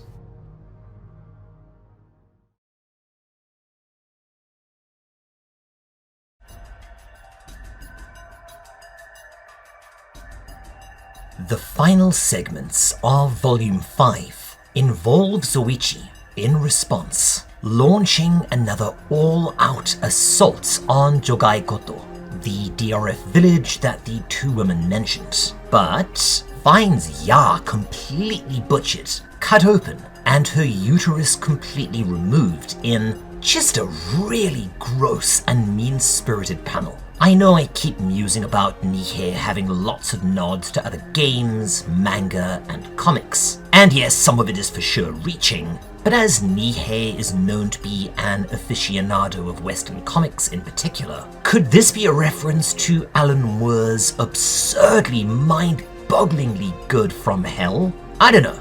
Regardless, Zoichi absolutely rampages through and is able to kill the inspector who attacked the village off screen. He takes another inspector hostage and, apparently the baby is the Recreator's child somehow, which I assume Nirudi would have possessed to extend her life and also control the Recreator. I honestly don't know. But we do get a pretty funny moment when Zoichi just straight up yeets the douchebag into space. And this is followed by, I'm not really sure how to do it justice, but this is where the manga goes from being impenetrable to being drugs. Just drugs. Like, more drugs than Alan Moore's run on Swamp Thing, which, what is it with things reminding me of Alan Moore today? Probably all the mall centers, I guess. But yeah, this bit just has to be seen to be believed. I am just going to show you and describe this to the best of my ability, but I swear the first time I read this I thought I dreamed it. Ya's excised uterus begins to swell, then bursts, revealing, no seriously Nihei, what did you take before writing this, and where can I get my hands on some? It's a little doll-like girl, although note the white worm-like ectoplasm, very similar to Nyarudi's or the other espers. Huh. Her name is Funipero, by the way, and she is one of the strangest things in this entire bug-nuts insane manga. We see the DRF headquarters at the other end of the court, and we also see that in an attempt to control the Recreator, Nyarudi has basically grafted herself onto it, but she was unable to control it and also began to have her mind absorbed, presumably making her even crazier, if it is possible to wet water. However, Zoichi taking Funipero causes her to rouse, and I think create clones of herself looking a lot like no description can really do this banana nut muffins justice. And she just begins randomly killing and transforming civilians for reasons. And also sends this hellacious nightmare after Zoichi and co, which initially proves to be a big problem. But the little girl uses her psionics, and combined with Zoichi's gun, they are able to destroy it. Regardless, in yet another manga, this one a sort of post-apocalyptic sci-fi Yojimbo tale, they strike off. And just to keep the confusion flowing, meanwhile, in yet another sodding manga, this one more of a fantasy tale, we see a strange blonde-haired man crash land like a meteor in a cord country called Yaku, where he meets this woman who, okay, I'm going to do my best. Irun Goru no Ruka. Bloody hell. Let's just call her Ruka for short, who wants him to help overthrow the tyrannical leader of the land, who is a seer that can interface with the Recreator and control the mechoids. Oh, and the man is actually Higuide. Huh? Regardless, in a rather long segment, the seer kidnaps Ruka, and Higuide, well, Higuide's up and goes to rescue her. He then succeeds and vanishes. Alright, well, that just happened. Our last sequence of the volume involves Funipero being attacked by this very stark from Bleach looking super inspector by the name of Zero, who absolutely spanks Zoichi by creating just a huge amount of gross-looking meat stuff. Funipero, in turn, creates a very Nearudi-looking construct and badly injures Zero, who then transforms into this thing. Zoichi activates Deathstroke mode and destroys Zero, and they all head off to stuff. Yeah, one volume left, which we will tackle next time. And be pre-warned, if you're hoping for a satisfying conclusion, or, you know, any sort of comprehensive explanation of exactly what in the blithering cocks you just read, well, you may need to adjust your expectations. But that'll have to do until next time.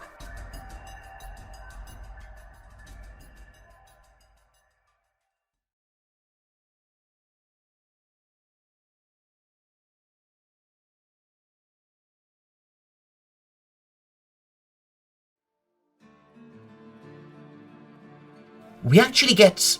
Okay, Nihei, why isn't this just something at the start of every volume? An actual partial character recap, explaining that Nearudi is the big bad, the DRF have conquered the Cordworld, Earth is a myth, and the new humans are basically androids. Zoichi is looking for his companions, and Funipero is... yeah, no, drugs, but some sort of weird incarnation of the Cordworld. If you think this will help make sense of what's coming though, or, you know, make it even slightly comprehensible, you've got another thing coming. We open with several scavenging humans, androids, whatever, finding, I think that's supposed to be Zero's damaged body, and naturally he isn't dead, or rather he is, but... he proceeds to completely murk them, and then one of them returns as a, yeah, that's a drone. Remember, those zombots from back when Biomega was kind of another manga. Also, I have to wonder if a lot of this isn't inspired by ye old Wade-era X-Men comics, especially Cable and the techno-organic virus. The 90s, man. Only now it's a full-on zombot plague, as the victims instantly resurrect as drones and continue. Yep, we've circled back to this shit. We see a bit later that the entire village is now zombotified, and it's actually kind of a spooky sequence, albeit once again, resulting in me not knowing what the bloody hell is going on. The girl from the flashback, as it so happens, is telling Zoichi and Fuyu about what she saw in another really lovely sequence of panels. Yeah, say what you want about this story being a giant, cluttered, and barely coherent mess, the art and the tone it creates are, perfection. Only, as it turns out, she's telling them It's a flashback within a flashback. Do not do this, writers. Bloody hell, Nihei. And we see in the present that Zoichi has also entered the village and proceeded to wipe out the drones. But the girl who had told them the story was also dronified. Realizing that she's lost and there's no way to save her, Zoichi, this may sound like a euphemism for the sake of not getting my video demonetized, but it is at least mostly accurate. He reluctantly deactivates her with a bullet and then blows the village sky high. And that's the end of that segment, I guess. This is what is known as drive-by storytelling. And yes, I know, I complain a lot about it. And while I do understand that the story is mostly a flimsy scaffold to hold the mood, the world, and the art together, as an aspiring writer, I would prefer it if I knew what the hell was going on half the time. Funipero, Zoichi, and Fuyu discuss the matter, realizing that what's happening is very similar to what happened on Earth. Time is indeed a flat circle, and the Cordworld could very easily wind up being wiped out by the drone plague, resulting in them resolving to find some way to halt it while defeating Nyarudi, kicking off what I guess I would call the final arc. Let's take a look.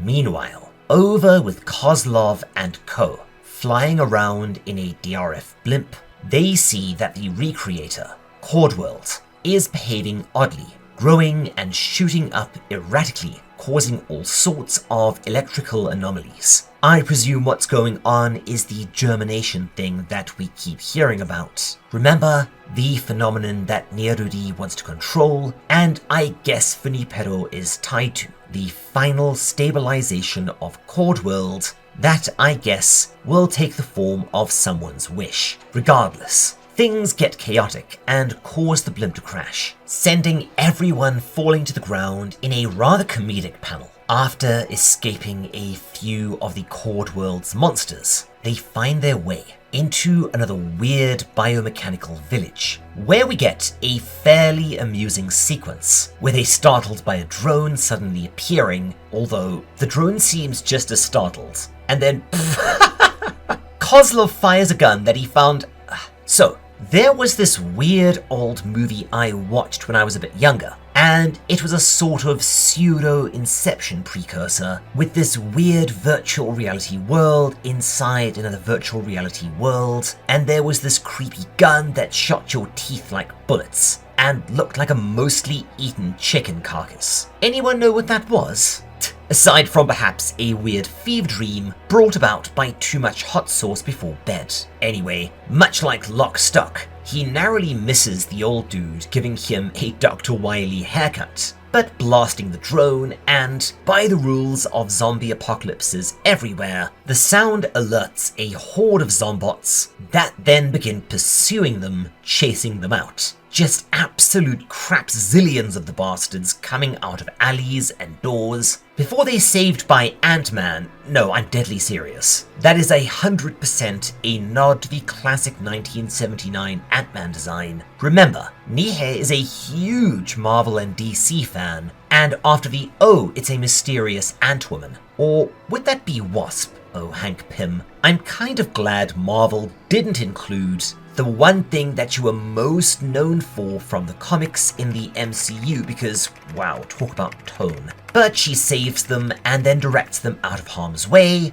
before exiting the story stage left. They find, I don't know, a relay of some sort, only to have frigging Nyarudi pop up. Only of course not, it's Funipero, no longer a little doll thing and more, Captain Unohara meets Sarah Kerrigan, but she tells them that this is just a construct. Zoichi and Fuyu are fine and have been searching for them for, oh right. This is where we start realizing that, I guess maybe time moves strangely here, faster, slower. Yeah, no, I hate time shit in stories. It's always beyond me. But basically, Zoichi in his search has been wiping the floor with the DRF, in order to weaken Nihei before the final push, as the manga is nearly over, believe it or not, and thus it's time to go and kill her. But as we're told later, it may also be that we're simply seeing a lot of time pass between panels. Remember, most of our protagonists are either synthetic humans or de facto immortal, so I don't know. We leave everyone behind as Kozlov and this Funipero head off on another quest to reach Nihei, giving us confirmation that Kozlov is also ageless, and according to Funipero, there is something that he will need to do that only he can, because he's actually the son of Leif, this manga man, who turned him into an immortal bear, presumably to counter Nihei in the future. But why a bear? There are lots of bears in this manga. Nihei, do you have a thing about bears? You can tell the owl. We then get a bombshell that would have been really impactful, you know, if you'd let your audience ever get a firm foothold in reality, Nihei. But Kozlov is the one that created Cordworld due to his own wishes, and apparently the reason it's, well, a Cordworld is because he didn't form the wishes right or something. What a weird trend in the manga I've covered.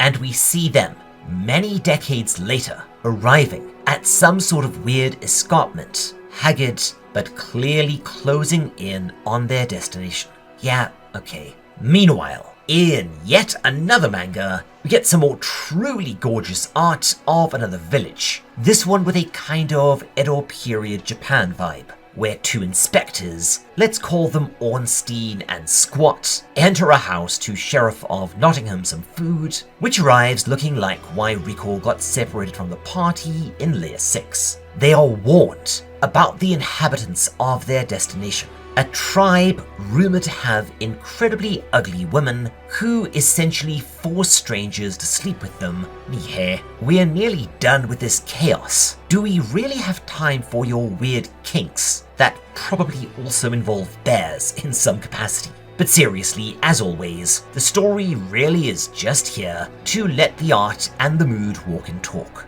This panel, for instance, where they're camping out in the lee of some huge piece of metal with a campfire in front of them, casting these massive deep shadows behind them. Holy crap, is this panel gorgeous. It's got this wonderful Frontier West at night vibe to it. You know, if the Wild West were a weird cyberpunk horror thing, so Marshall Bravestar. Actually, those Walker Striders do have a certain resemblance to the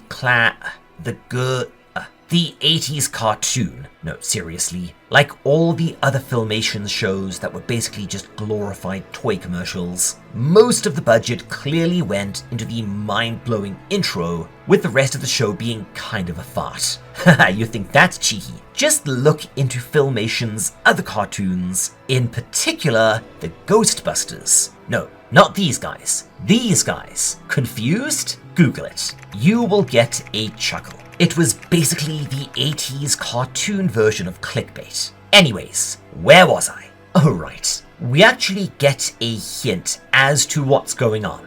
These inspectors are going to protect Nihei in the final battle, as well as being on some kind of quest to find a thing in this region, and they remark that the closer they get, the more people look like...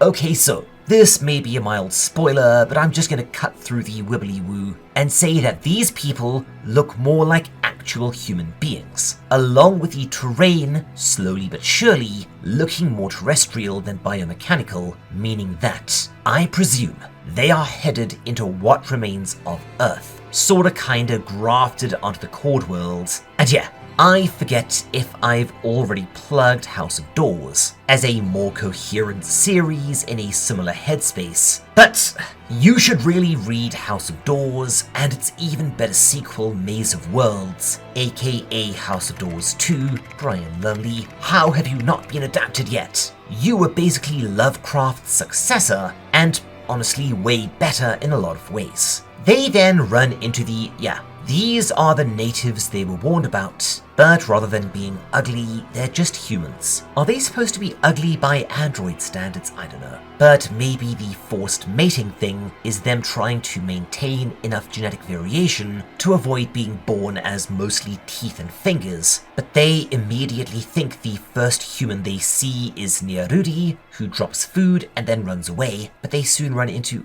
Is this Nyarudi? Because note the bladed armor. Or is this just the same woman who happens to resemble her? I have no idea. It's never explained and it's not important. Soon, however, they do find the human village and befriend them with gifts. And it does turn out that the entire snoo thing is fake. Ha, just like university. But these definitely do look significantly more human. The next day, the woman they met escorts them to some nearby ruins. Remember, this pair have been dispatched by Nyarudi to find a thing in this region, which they find, and it turns out to be Eon.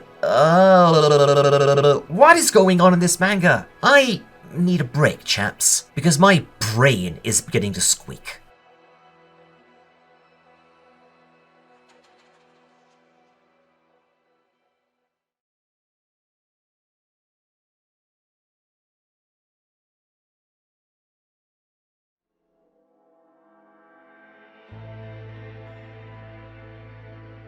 We start jumping around in time, and I won't even try to deny it. This is where I start losing the thread completely, in that I can barely puzzle out what's going on half the time.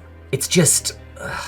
I will do my best in a sort of summary section at the end of the full compilation, but as I don't think I've encountered any explanation of what the hell's going on here, most videos or write-ups seem to fart themselves inside out around the start of volume 5 and then abruptly end. I'm probably going to cock it up a bit. So yeah, I will do my best to untangle this knot, but if I'm way off in the willy wags, let me know in the comments. We get a bit of a recap from, I think, some inspector's point of view, but it's not Ornstein. I suspect one of the many inspectors we've run into is actually Higuide, and I'm just not spotting it, but shrug. Anyways, after Zoichi spanked them way back when, some inspectors hid out in a sort of bunker in what is now Imiguru, this Earth remnant region, hence the name along with the local residents, becoming this last human colony that we see now.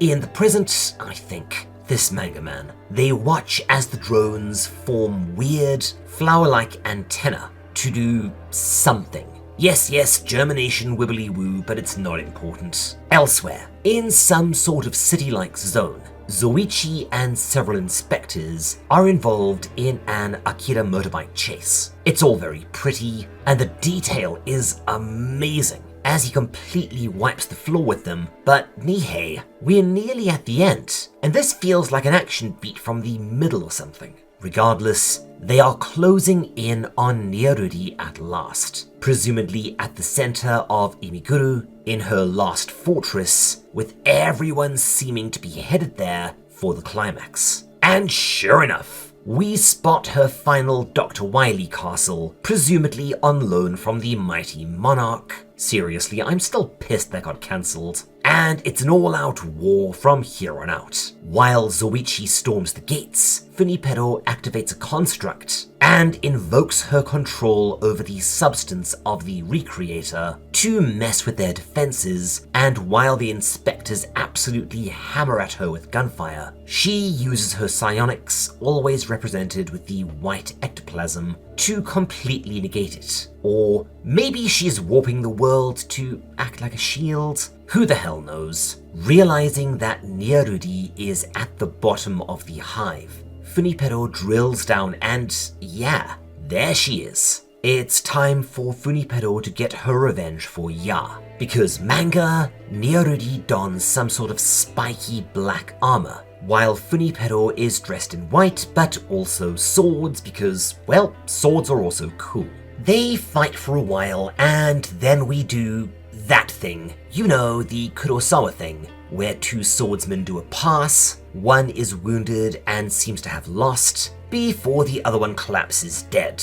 Only here, Funipero has lost her sword, but it turns out she's cut Nyarudi in half, but naturally, this is not her final form. Memes. Zoichi, meanwhile, deals with the last of the inspectors before going on the offense, his bike just soaring into the ranks of inspectors, while he showers them with the last of his ammunition, and then begins whacking at them with his axe, hacking his way through, but sustaining enormous damage, and here we go with the peak bullshit. Funipero emerges, saying that Nyarudi's dead, but because narrative causality, she had already, I guess, infected her construct somehow, suddenly melting horribly in a pretty effective jump scare panel, then expanding rapidly out into, yep, that's a final boss for sure. However, as her body is consumed by this new hybrid construct, Funipero tells Nyarudi that this was all within her plan. The point wasn't getting Zoichi and her here. They were basically the Aragorn to Kozlov's Frodo. We get more insanity as we see that Kozlov was, okay, basically a brain transplant backup of Leif, with the bear being formed from Chiena, the original immortal, and Leif, but why a bear? In more backstory that also makes my brain squeak, we learn that in pursuit of true immortality, I think, Leif and Rirodo caused the original drone virus, and in an attempt to save, or at least preserve humanity in some form, he founded the DRF. Anyways, we're nearly at the end. Kozlov Ex Machina here enters the base and heads for a specific room that I guess Leif set up, you know, beforehand, as a way to counter all of this, as Kozlov finds some sort of magic remote. And then we enter a new realm of what the hell is going on. Kozlov is now a handsome knight riding an armored unicorn, killing that first inspector we saw way back when, and with Eon, now in her bear costume again, seriously, what is happening? Tells her that he will make the drones go away. And sure enough, he does. Presumably seizing control of the Recreator's germination, he sends out an immense pulse of energy at what looks like a planetary scale, wiping the plague out for good, and also putting Nyarudi's final form on its ass, which then explodes in a huge jet of blood, and just like that, the day is, saved. Everyone is reunited, Eon warmly greets Kozlov, and in another what the hell is going on epilogue, which I think this is a wraparound to the very start of the manga, the suited figure turns out to be Zoichi, and the woman was actually Ridodo. Profound? I don't know. I will do my best to explain this chaos later. But yeah, that's the end. And as I said, if you were hoping for some sort of nice, clean narrative conclusion, well, hope into one hand and all of that. But it's Nihei. Again, the story is mostly just a showcase for the awesome art of awesome people doing mostly awesome things. And also bears.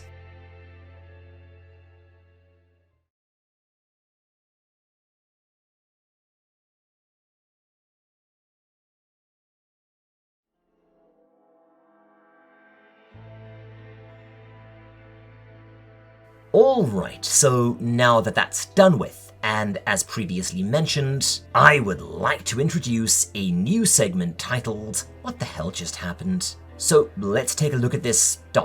story and attempt to puzzle it all out in some sort of sequence, because holy frigging hell this one. Now, I was going to try to do this chronologically, which is how we will start out, but once we start approaching the midpoint of the manga, the timeline goes completely loopy, and I'm not even going to really attempt to put a time or a date on it, because after that point it is doolally.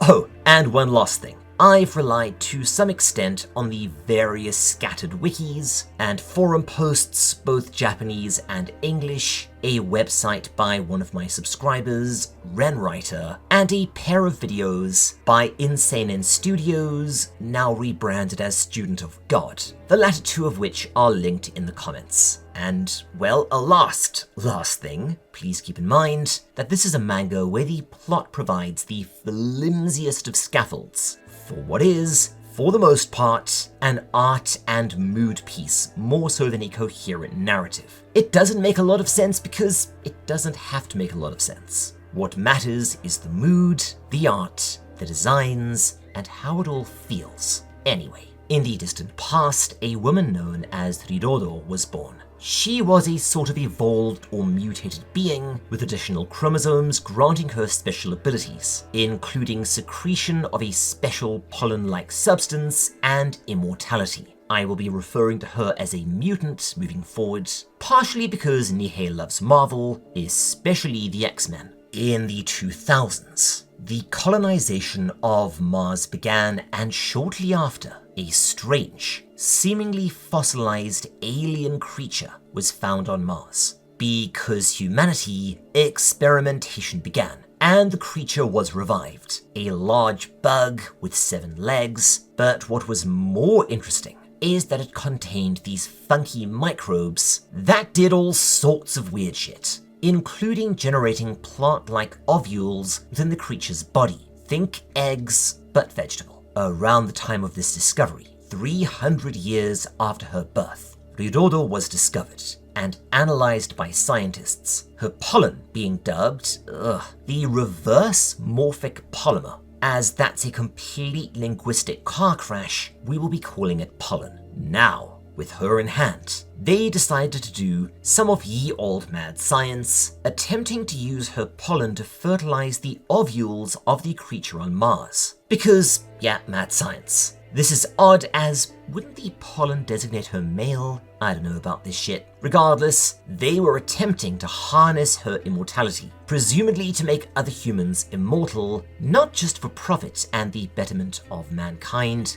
but also to help. We're getting ahead of ourselves. Over to another character, crikey Moses, Leif Grigorovich Grebnev, a mysterious man, and I think some sort of tycoon. He and Ridodo began a relationship and fell in love, shortly before she left for Mars to be experimented on. These experiments were likely, when you get down to brass tacks, to help Leif live forever, to be with her. So yes, the apocalypse was caused by an elderly rich man's feelings. Don't demonetize me. In 2265, these experiments were partially successful, but let me do my best. The ovules in the alien were fertilized, and it gave birth to something, dying in the process, but also releasing its microbes, now mutated thanks to the mad sciencing in the form of a really nasty techno-organic virus. This virus was known as N5S, and it turned any humans infected into these Borg zombie things referred to as drones. The release of this virus annihilated the Mars colony, with, as we would learn later, only Ridodo surviving, presumably not needing to breathe or eat. That must have been really, really boring. The next year, on Earth, some sort of terrorist attack resulted in all of the digital records on Earth being lost, resulting in, well, a lot of stuff being forgotten, including the mutant, the loss of the colony, and of course the virus. This loss also led to a kind of entropy of human civilization. Leif, in turn, began a project to try and save civilization, attempting to retrieve this lost data. Inferring here, in order to fund this, he founded a company called Microvolt, which once again began to engage in some more mad sciencing, once again inferring here, continuing the research began on Mars. They started to sell various measures of extending human lifespan, including brain transplants, because this company, naturally, became obscenely powerful, not just in terms of wealth but societally, and the two projects, Immortality Research and Global Data Retrieval, dovetailed into the Data Recovery Foundation, hereon referred to as the DRF. And speaking of mad sciencing, much like Ridodo, Leif was eventually able to attain immortality, which he had sought in order to be with his lost love. How he did this is both complicated and, as far as I can find, not completely specified. What it seems he did, and please correct me, this stuff makes my brain squeak. He created an artificial or engineered body, and then, via a very roundabout process, wound up transferring his brain into it. And this is where I'm not sure. This body was, for some reason, Kozlov the bear. Again, I think. Now, there is this whole thing about Kozlov also being Leif's son. I don't know about that. Let's go with it being him, because it made more sense. He says, trying to keep a straight face. Seriously, Kozlov is one of the things about this story that just... what? Around 200 years later, a woman known as Niarudi was born. Another mutant along the lines of Ridodo, but less powerful, and I'm not sure if she was immortal or not at this point, or merely quite long-lived. It is strongly implied as we go that Niarudi was not a true immortal, but had other abilities, namely ectoplasm and psionics, which seem to be the calling card of most mutants. She also, uniquely, gained a kind of omniscience, in that anything Niarudi touched, she would immediately understand, including the thoughts and memories of the dead. Insert Harry Keogh nod here. Kind of a few Lumley fans as of late, and that just makes me so happy. This ability was crazy powerful, but this also gradually drove her wackadoo. And for some reason, Niarudi was later recruited into the DRF. At some point after this, a young man called Narain also emerged. He was too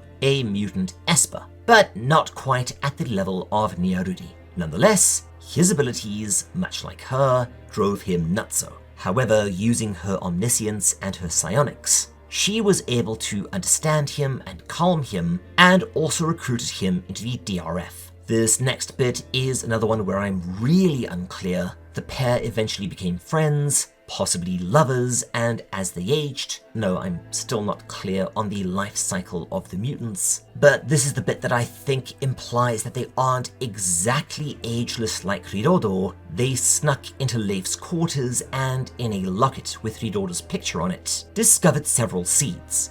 I think these are the unfertilized dormant ovules from the Mars experiments, altered to be absurdly potentially powerful in a cradle of desire kind of way, but once again, as things progressed, our final mutant emerged, a girl known as Viev, later renamed Eon Green. No, this manga isn't fucking confusing at all.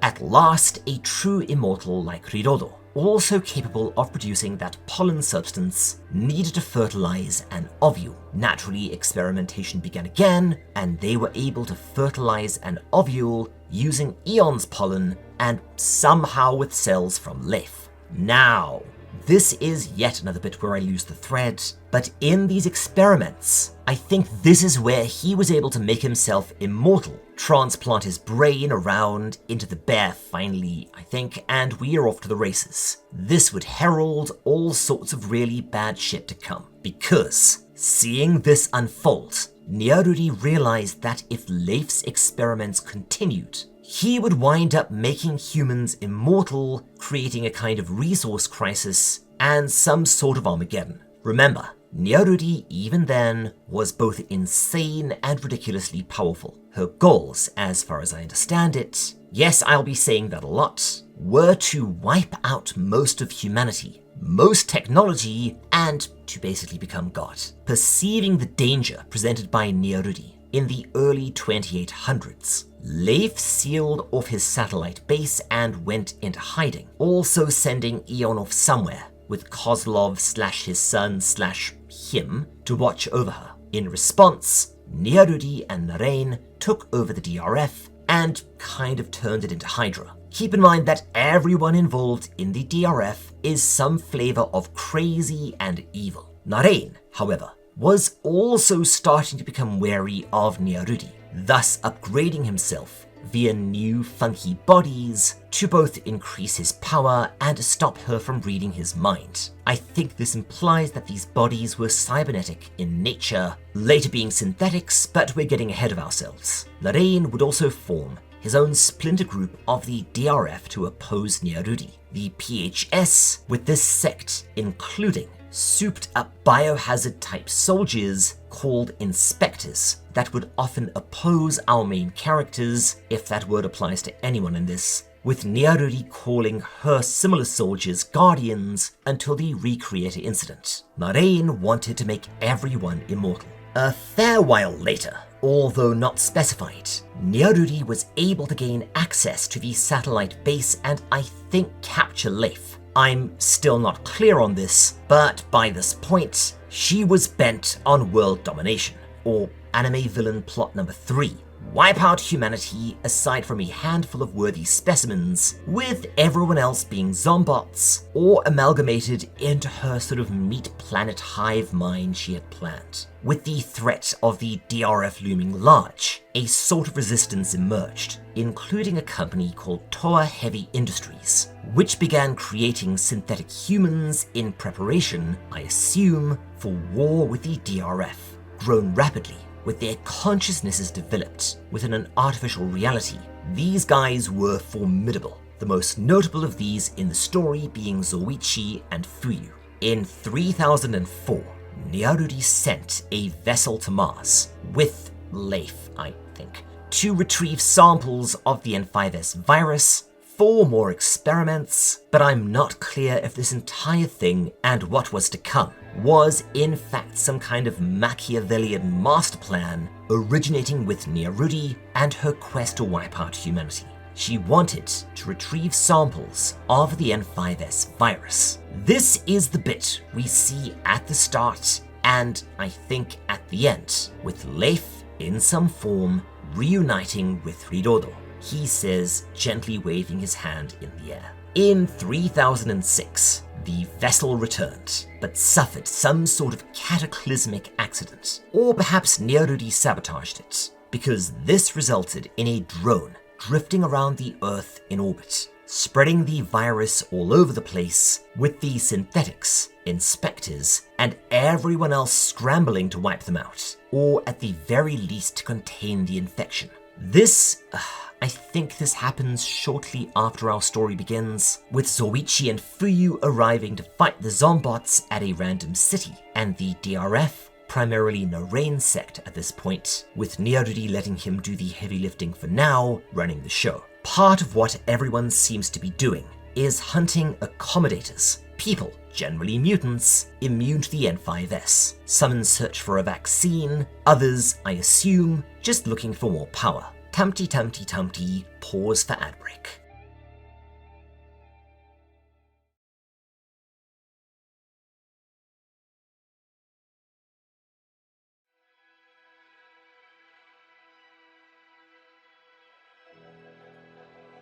Meanwhile, in this search for accommodators, the PHS, Narain sect of the DRF, while unable to put anything conclusive together, were regardless able to produce an altered virus, N5SV, which granted some resistance to N5S and also turns you into a goopy transforming super soldier, the Inspectors. This altered virus was further refined and is one of many plot devices in the story capable of doing nearly anything.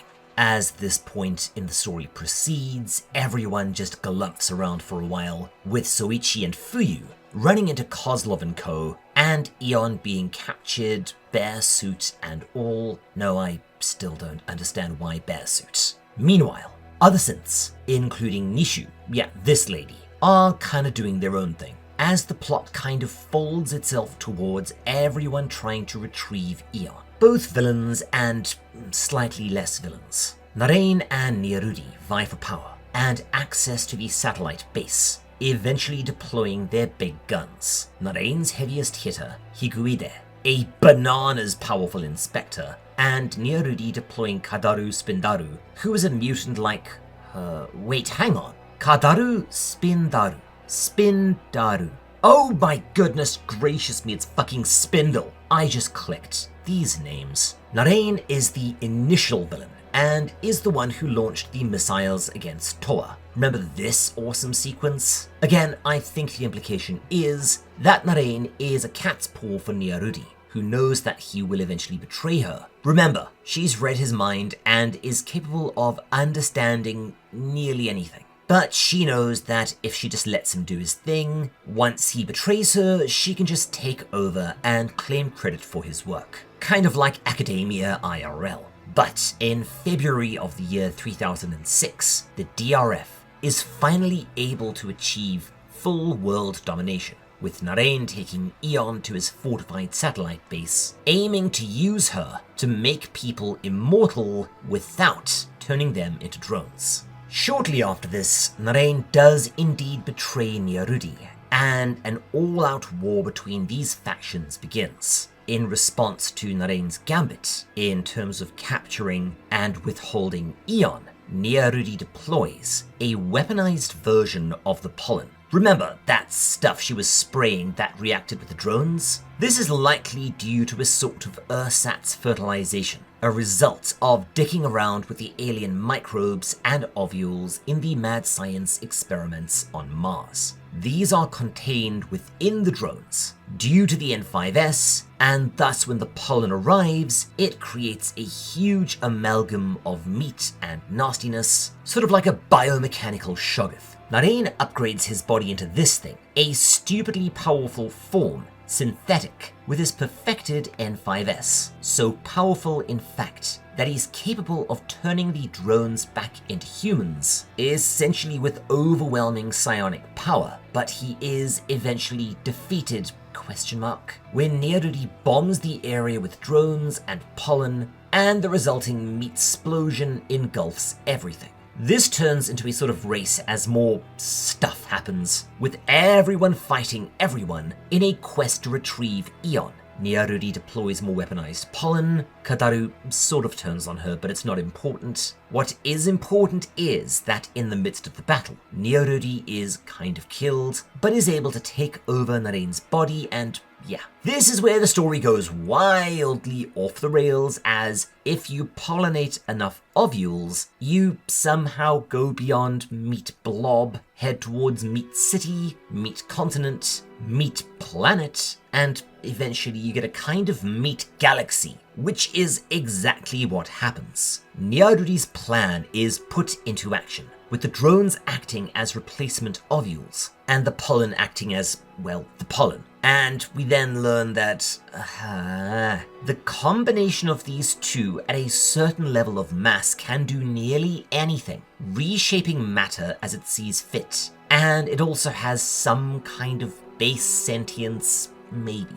But using Narain's body, Nyarudi basically destroys Earth, causes all the ovules / drones and the pollen to, well, form this. An immense techno-organic superstructure, 5 billion kilometers long, that I refer to Cordworld is formed, marking the point in the manga where it becomes a completely different manga. And also the plot goes from being difficult to follow to absolutely incomprehensible. See, the Cordworld is also formed by the wishes of, I still don't know what the hell is going on here. I guess everyone wishes, and whoever wishes harder is the one who decides what reality becomes, but once again, spoiler, Kozlov is the one whose wish was granted, meaning that I guess Leif's wishes were granted. But then there's this whole thing about Cordworld / the Recreator germinating again, granting more wishes. But yes, what follows is basically 2.5 volumes of complete frigging wibbly-woo. It really is just mostly a mood and visual piece, as the new Cordworld, an amalgam of organic and synthetic life, is inhabited by new hybrid humans. Earth is a myth, existing somewhere in the immensity of Cordworld, and yeah, it's sort of an embryonic state for the Recreator which, when it blooms, will grant another wish, I don't know. And looking at the various wikis and fan summaries, both Japanese and English, it appears I'm not the only one.